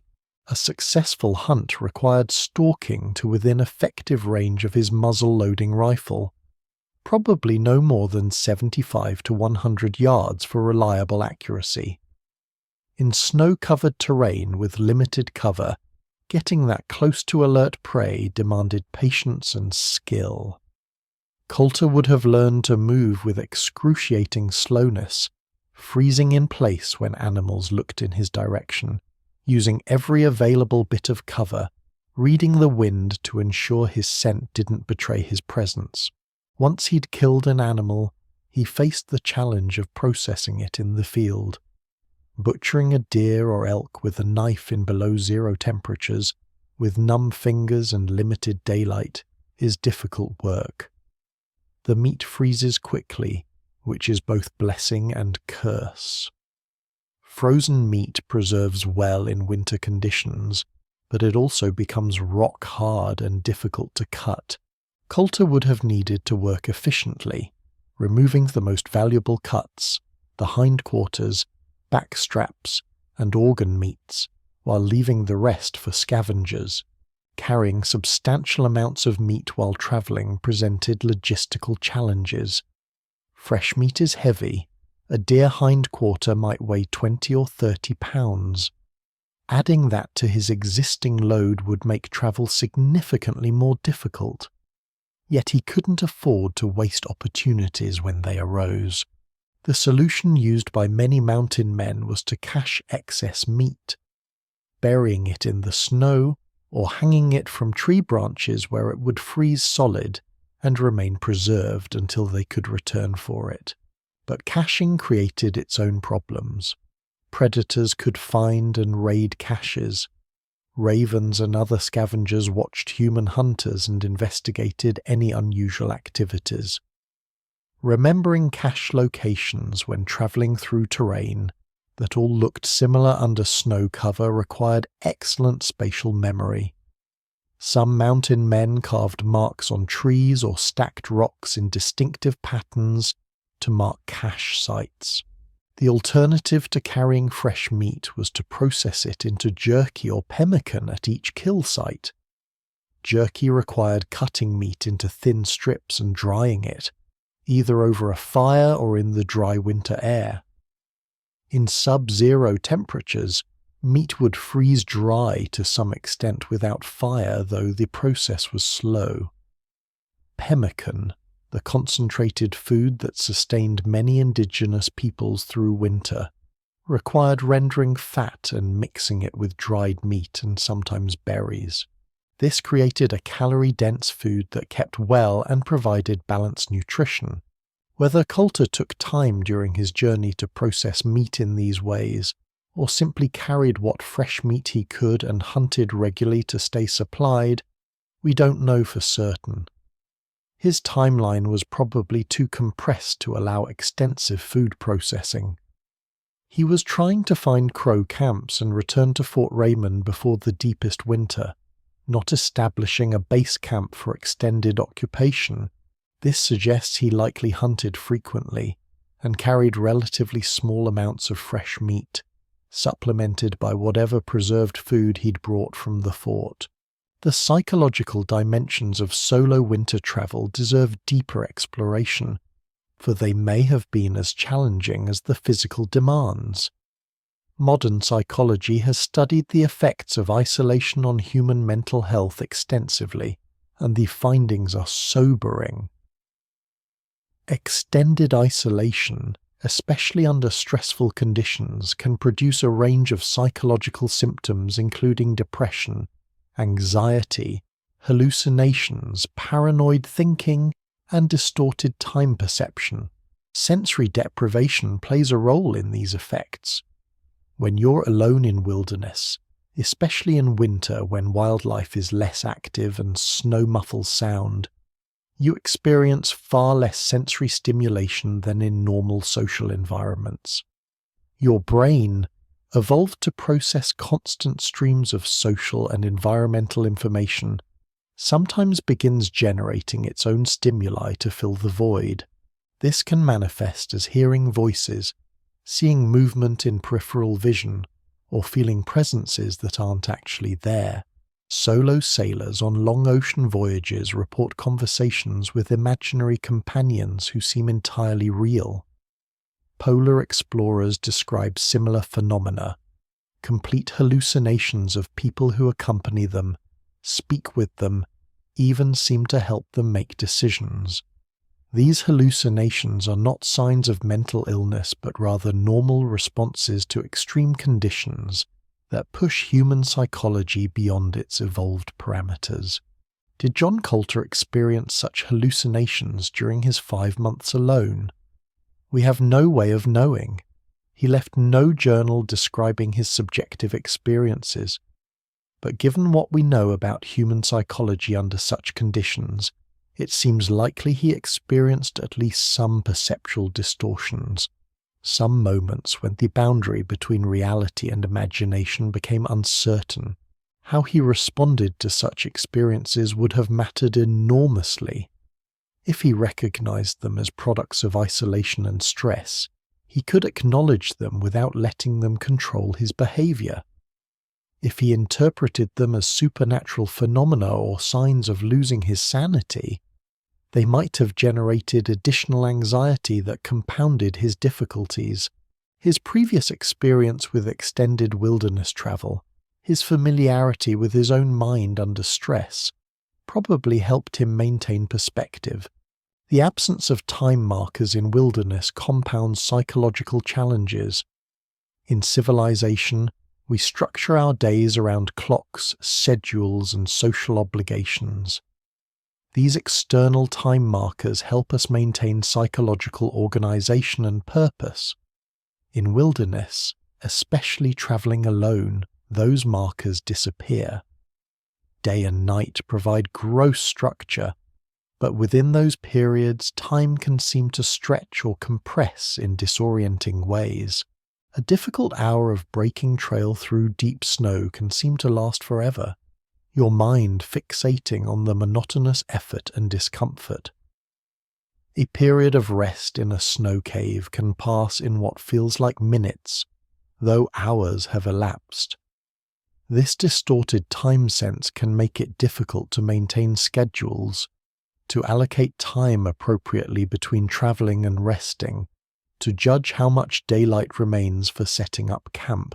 Experienced wilderness travelers learn to use the sun's position as a clock, developing an intuitive sense of how much daylight remains by observing the sun's angle and the quality of light. In winter, when days are short and the sun tracks low across the southern sky, this skill becomes essential. Misjudging the time and being caught by darkness while still searching for a campsite could be fatal. Coulter would have developed strict routines to maintain psychological structure, performing the same sequence of actions each morning and evening, checking his equipment in the same order, preparing his camp according to a consistent pattern. These routines would have provided psychological anchors that helped maintain his sense of purpose and control. Routine is protective in extreme conditions. It reduces the cognitive load of making decisions and helps prevent the kind of mental fatigue that leads to dangerous mistakes. The long nights in snow caves would have been particularly challenging psychologically. With no artificial light and no companions for conversation, the hours between sunset and sunrise stretched endlessly. Some people fill such time with mental exercises, reciting poetry or songs from memory, mentally rehearsing skills, engaging in mathematical calculations, anything to keep the mind active and engaged. Others find peace in stillness, using the enforced quiet for meditation or contemplation. Without knowing Coulter's personality in detail, we can't say which approach he favoured. But 5 months of winter nights, many of them spent alone in snow caves, would have required some strategy for managing the psychological burden of darkness and isolation. The spiritual dimension of such experiences shouldn't be ignored. Many people who spend extended time in wilderness, especially under challenging conditions, report profound spiritual or mystical experiences. The combination of natural beauty, physical challenge, isolation, and proximity to death can create psychological states that feel transcendent. Some describe feeling deeply connected to nature, experiencing a sense of unity with the landscape. Others report religious experiences feeling the presence of God or divine forces. Indigenous spiritual traditions often incorporate wilderness experiences as paths to wisdom and power. Vision quests practiced by many Native American cultures deliberately combined isolation, fasting, and exposure to challenge in wilderness settings to induce spiritual experiences that guided individuals toward their life paths. While Coulter came from a European Christian background rather than indigenous tradition, his extended solo journey through wilderness would have created conditions similar to a vision quest. Whether he experienced the journey primarily as a commercial assignment, as a survival challenge, or as something more spiritually significant, we cannot know. But it would be surprising if 5 months alone in some of Earth's most spectacular mountain landscapes didn't produce moments of awe, wonder, and perhaps spiritual insight. The practical challenges of navigation through unmapped territory deserved examination in greater depth. Modern maps of the region Coulter traversed show complex topography, with multiple mountain ranges, numerous river drainages, and countless ways to get lost or make wrong turns that could add days or weeks to a journey. Without maps, without GPS, without even a reliable compass in many cases, how did Coulter find his way? The answer lies in developing what indigenous peoples call landscape literacy, the ability to read terrain and understand how geographical features relate to each other. Rivers flow downhill, always seeking the lowest route toward larger rivers and eventually the sea.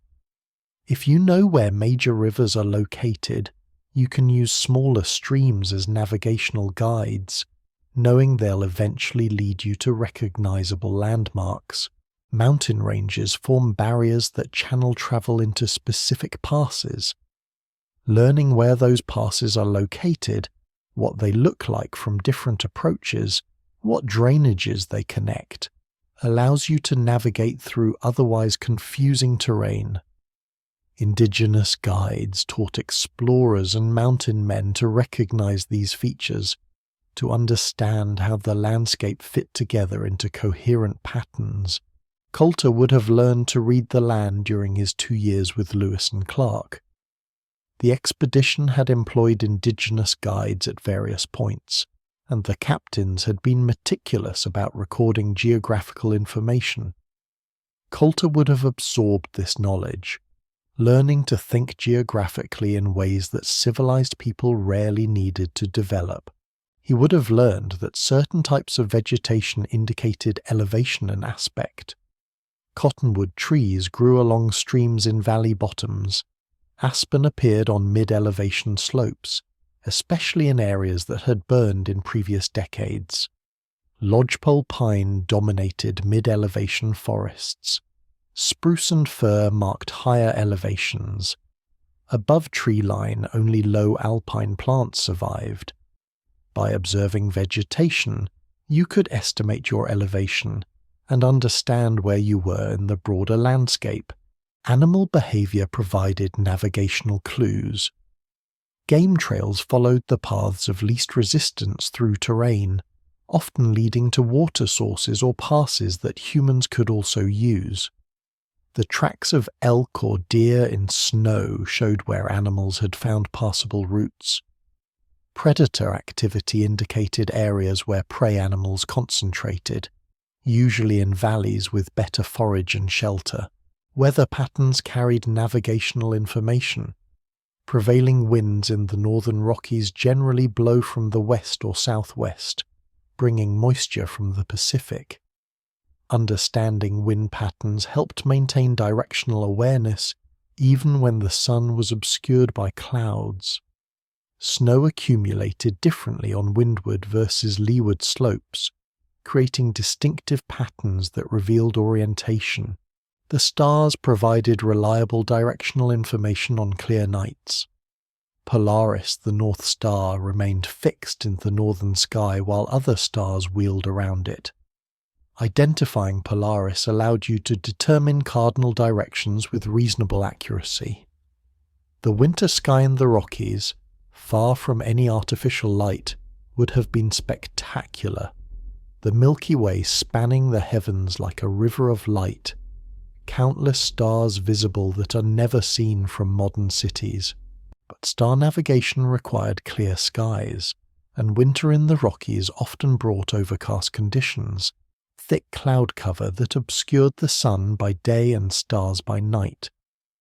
During such periods, navigation became more challenging, requiring careful attention to subtle clues and maintaining an accurate mental map of where you'd travelled. Some mountain men carved notches on sticks or tied knots in cords to track days travelled in different directions, creating rough, dead reckoning logs that helped them estimate positions. Whether Coulter used such techniques, we don't know. But we do know he successfully navigated a complex 500-mile circuit through unmapped territory and returned to his starting point, which required considerable navigational skill regardless of specific methods. The interaction between European and indigenous knowledge systems deserves thoughtful consideration. Coulter's survival and success depended heavily on knowledge he'd learned from Native Americans. The techniques for building snow shelters, reading weather signs, finding game, processing hides, countless skills essential to frontier survival. These came primarily from indigenous peoples who had refined them over countless generations, yet the historical narrative often presented mountain men as solitary heroes conquering wilderness through their own exceptional abilities.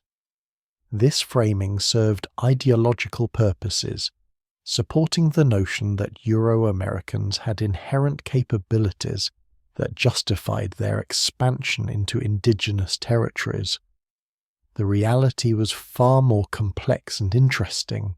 Mountain men existed in what historians call the middle ground, a cultural space where European and indigenous peoples interacted, exchanged knowledge, and created hybrid practices that drew from both traditions. They adopted indigenous technologies like snowshoes and moccasins. They learned indigenous ecological knowledge about plant and animal behavior. Many married indigenous women, creating family ties that connected them to tribal communities. In return, they brought metal tools, firearms, and trade goods that indigenous peoples valued.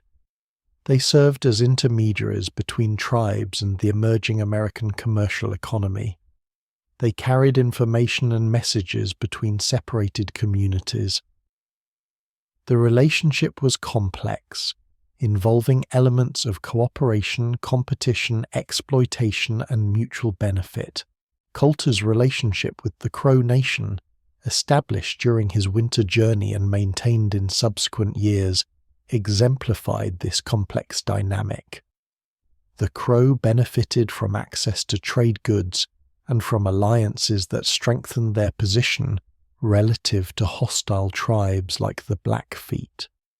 Lisa's Fort Raymond benefited from Crow trade and from information the Crow provided about regional conditions and opportunities, but the long-term consequences of this contact would prove devastating for indigenous peoples. The fur trade disrupted traditional economies and social structures. European diseases, especially smallpox, would kill enormous numbers of Native Americans who had no immunity. The increasing American presence would eventually lead to forced relocations, treaty violations, and the destruction of indigenous ways of life. Coulter couldn't have foreseen these outcomes in 1807. He was focused on immediate survival and commercial success.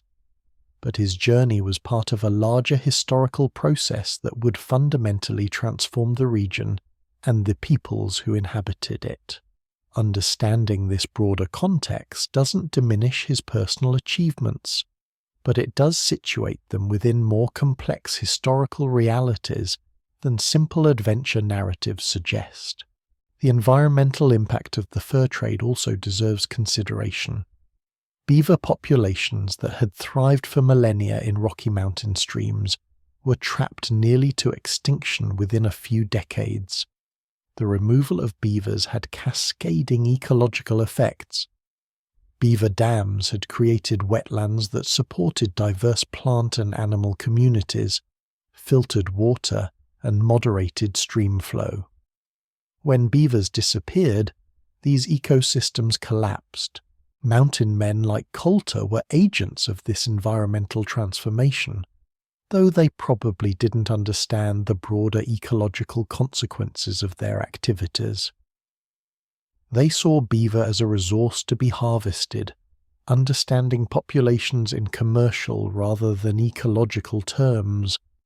When beaver became scarce in one area, they simply moved to another drainage where animals remained abundant. This pattern of serial depletion, extracting resources until they were depleted and then moving on, characterized much of Euro-American interaction with the Western environment. It produced short-term profits but undermined long-term sustainability. Indigenous peoples had managed resources more conservatively, taking what they needed but maintaining populations that could regenerate. The contrast between these approaches reflected different cultural values and economic systems. Indigenous peoples lived permanently in regions and depended on maintaining resource populations for their long-term survival. Fur traders were transient, seeking maximum short-term profit before moving on to new opportunities. These different temporal and spatial scales produced radically different environmental outcomes. By the 1840s, just 3 decades after Coulter's winter journey, beaver populations had crashed so severely that the fur trade collapsed. The Mountain Man era ended not because people stopped wanting beaver pelts, but because there weren't enough beaver left to support commercial trapping. The brief golden age of the mountain men, The period when men like Coulter could make livings in the wilderness lasted only a few decades before it consumed the very resources that sustained it. This boom and bust cycle would repeat in various forms throughout the history of Western development. Buffalo were slaughtered by millions, bringing the species to the edge of extinction. Gold and silver rushes extracted mineral wealth while leaving environmental devastation. Timber companies clear-cut ancient forests. Each wave of extraction left transformed landscapes and diminished ecological communities. Coulter participated in the beginning of this process, though his individual impact was small compared to the industrial-scale resource extraction that would come later. His winter journey represented frontier exploration at a scale still fundamentally human. One man moving through landscape mostly on its own terms, adapting to its conditions rather than transforming them. Within a few decades, this relationship would invert, with human technology increasingly capable of reshaping landscapes to suit human purposes.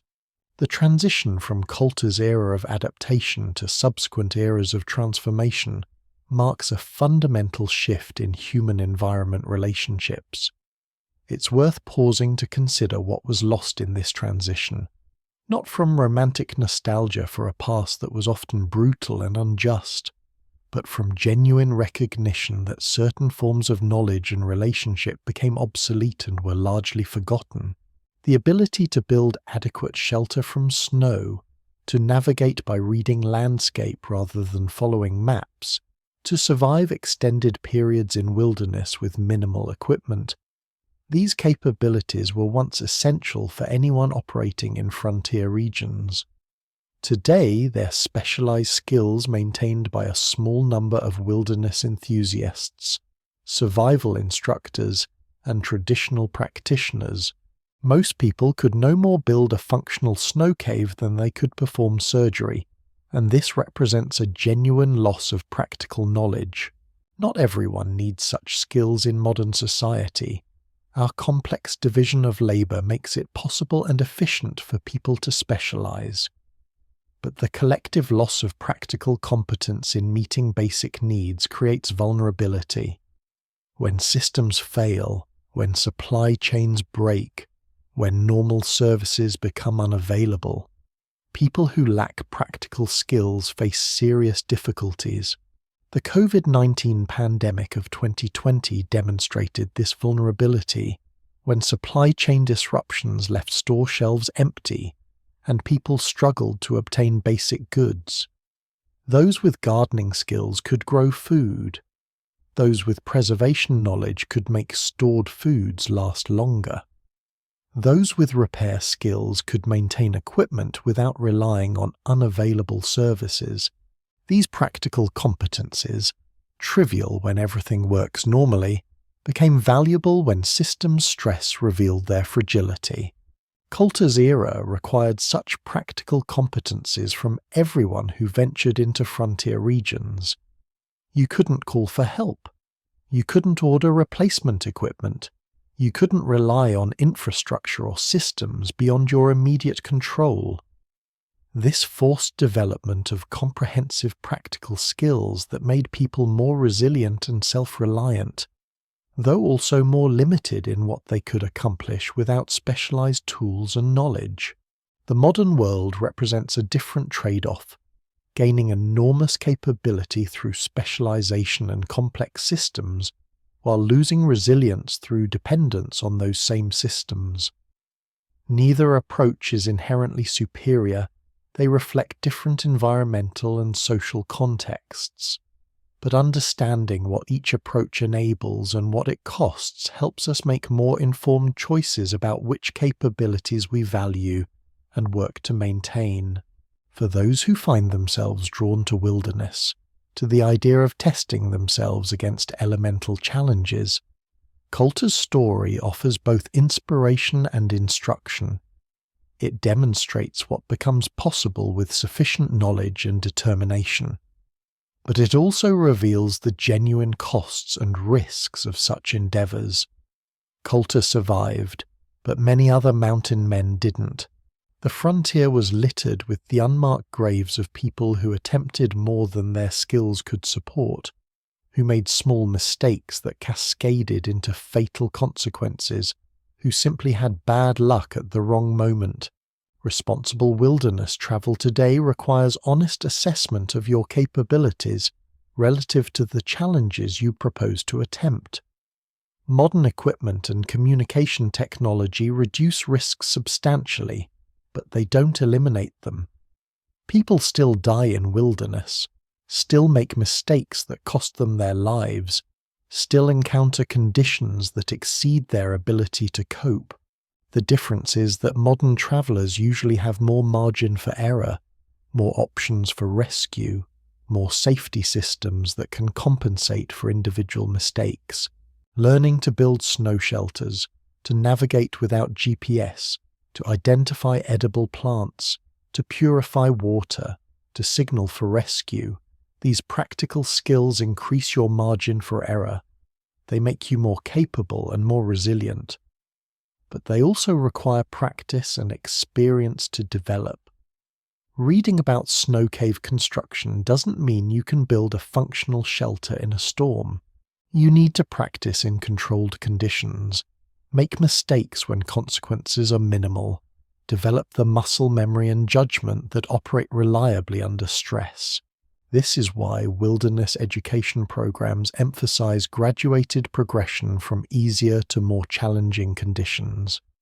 You start with summer camping in accessible areas with good weather forecasts and easy rescue access. You progress to more remote locations, more challenging seasons, more self-reliant approaches. At each stage, you develop skills and judgment that prepare you for the next level of challenge. Coulter didn't have access to such structured progression. He learned through immersion and necessity, making mistakes and suffering consequences in real time. This approach works but exacts a high price. Many people who learned wilderness skills this way died in the process. Those who survived, like Coulter, became exceptionally capable, but represented a selected subset of people with particular combinations of physical capabilities, mental aptitudes, and luck. Modern wilderness education tries to preserve the knowledge that people like Coulter developed while reducing the mortality rate of the learning process. We can teach snow cave construction in locations where a poorly built shelter means a cold night rather than death. We can practice navigation in areas where getting lost means a delayed return rather than perishing from exposure. We can develop hunting and foraging skills when grocery stores remain available as backup. This reduction in stakes makes learning safer, but also changes its character. When mistakes have trivial consequences, people may not develop the focused attention and careful judgment that genuine stakes enforce. This is the paradox of safety. Making things safer can reduce the pressure that drives people to develop real competence. Finding the right balance between safety and challenge remains an ongoing challenge in wilderness education. For those who choose to push into genuine wilderness with real stakes, understanding historical precedents like Coulter's journey provides valuable perspective. It shows what's possible, but also what's required. It reveals the kinds of knowledge and skills that matter most when you're beyond the reach of rescue. It demonstrates the psychological qualities that distinguish those who survive from those who don't. Physical fitness matters, certainly, but perhaps more important are mental qualities, the ability to maintain focus and make good decisions under stress, the capacity to endure prolonged discomfort without losing morale, the judgment to know when to push forward and when to seek shelter, the adaptability to modify plans when circumstances change. These psychological qualities can be developed, but they require different training than physical conditioning. They emerge from experience with manageable challenges that gradually increase in difficulty. They're refined through honest assessment of your performance, recognizing mistakes and learning from them rather than rationalizing them away. They're maintained through regular practice that keeps skills fresh and judgment calibrated. Coulter possessed these qualities to an unusual degree, developed through his years on the frontier and refined through countless challenges that tested his capabilities. His 5-month solo winter journey represented not a singular exceptional achievement, but rather the culmination of years of preparation and practice. He could accomplish what he did because he had built the necessary foundation through extensive prior experience. This progression from novice to expert, from dependent to capable, represents a journey that modern people can still undertake in various domains. The specific context changes.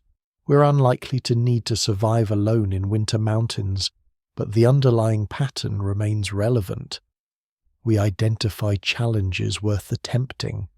We develop skills systematically. We test ourselves against progressively more demanding situations. We learn from mistakes. We build confidence grounded in demonstrated competence. This process of developing genuine capability, as opposed to mere credentials or theoretical knowledge, produces a kind of self-knowledge and self-trust that carries across domains.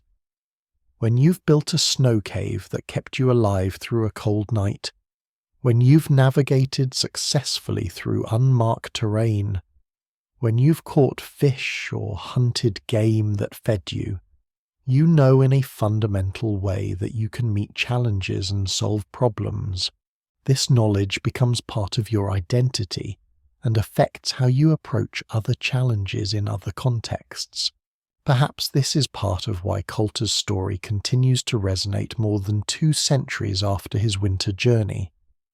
It represents not just historical curiosity, but an enduring human pattern. The individual who develops exceptional capabilities through dedication and practice, who tests those capabilities against genuine challenges, who succeeds through competence and determination rather than luck or privilege. This pattern speaks to something deep in human psychology, our desire to know what we're capable of, to prove ourselves adequate to difficult tasks, to earn self-respect through demonstrated ability. In an era when many achievements come through social connections, credentials, or manipulation of complex systems rather than through direct individual competence, there's something appealing about accomplishments that are unambiguous and undeniable. Coulter either made it through that winter journey or he didn't. There's no room for interpretation or spin. The landscape and weather didn't care about his credentials or connections. They tested his actual capabilities, and he proved adequate to the test.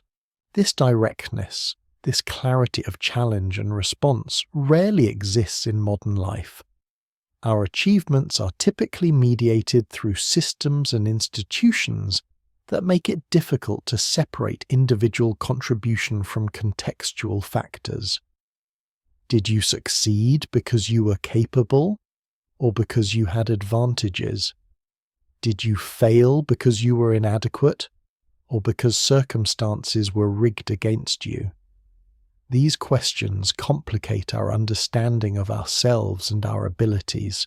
Wilderness challenges offer unusual clarity.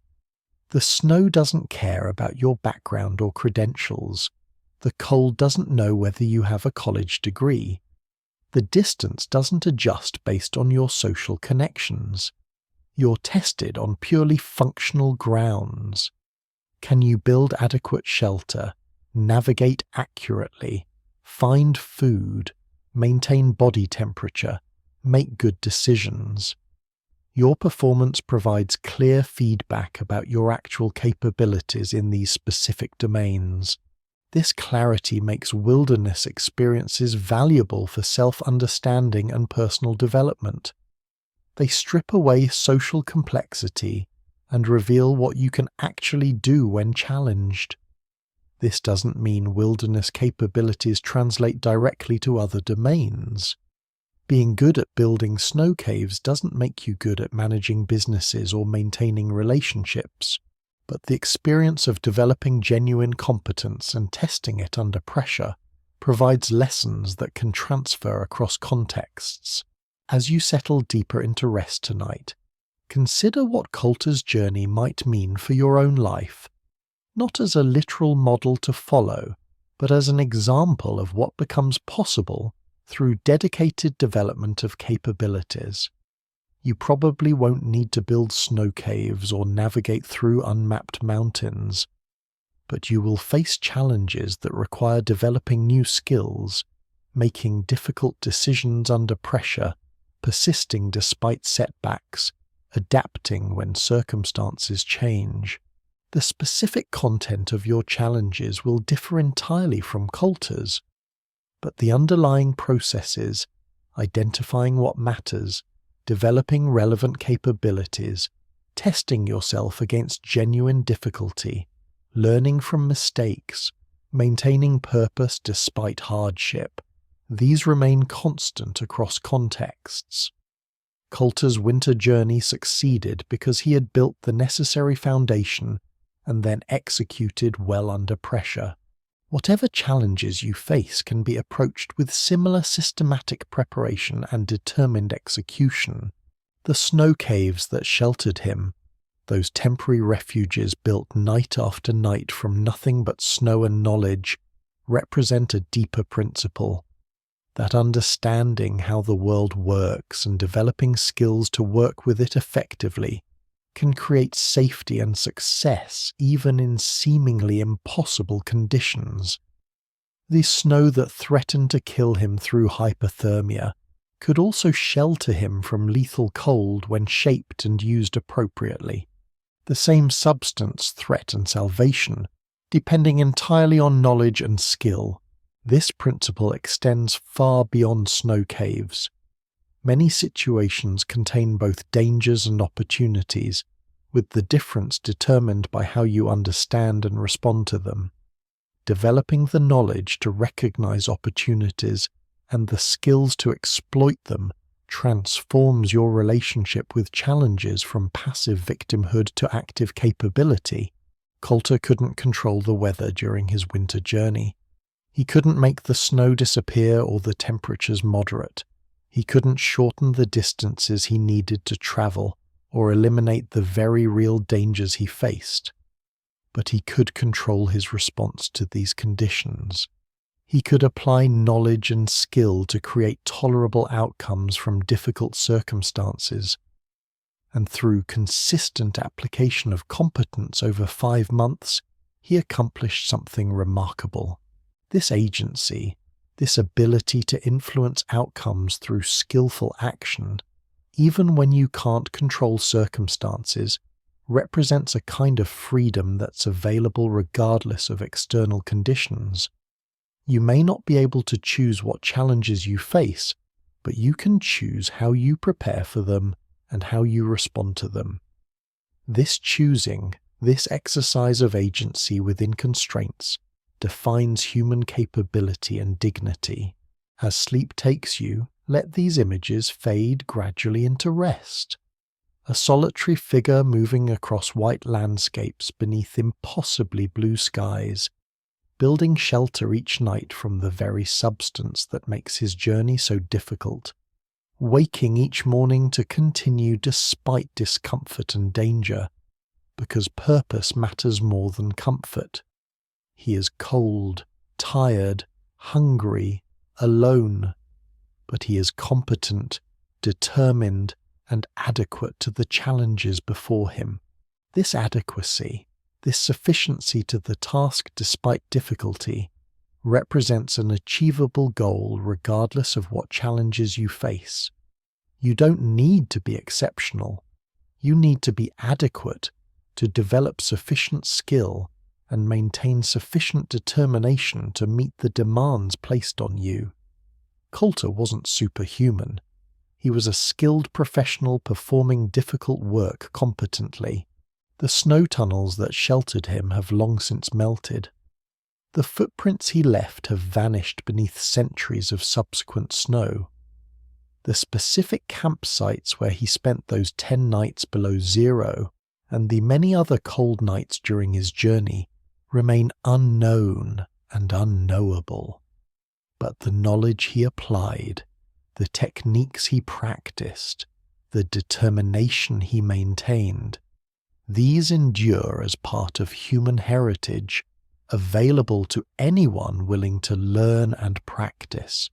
Rest well in whatever shelter you've built for yourself, whether that's a house or apartment, a tent or camper, or simply the blankets around you. Consider for a moment the protection these structures provide, the warmth and safety that allow you to rest without fear. Remember that all shelter, from snow caves to skyscrapers, represents human knowledge applied to create safety from the environment. And remember that within you exists the same capacity for learning and adaptation that allowed Coulter to survive his legendary winter journey. The specific skills differ across time and context, but the fundamental human abilities to learn, to adapt, to persist, to solve problems, these remain constant. When you face your own winters, your own difficult journeys through challenging terrain, draw on these enduring capacities. The mountain man's simple snow tunnel saved his life night after night through one of the harshest winters in recorded history, in one of Earth's most demanding environments. It worked not through complexity or advanced technology, but through simple principles applied skillfully and consistently. Sometimes the simplest solutions, executed well, prove most reliable. Good night, and may you rest well in the knowledge that human beings have faced and overcome tremendous challenges throughout history, that the capacity for competence and resilience exists within our species and within you, and that simple knowledge, skillfully applied with determined purpose, can see you through difficulties that seem impossible when first encountered. The wind that howled around Coulter's snow caves has long since stilled. The cold that threatened to claim his life has yielded to warmer seasons.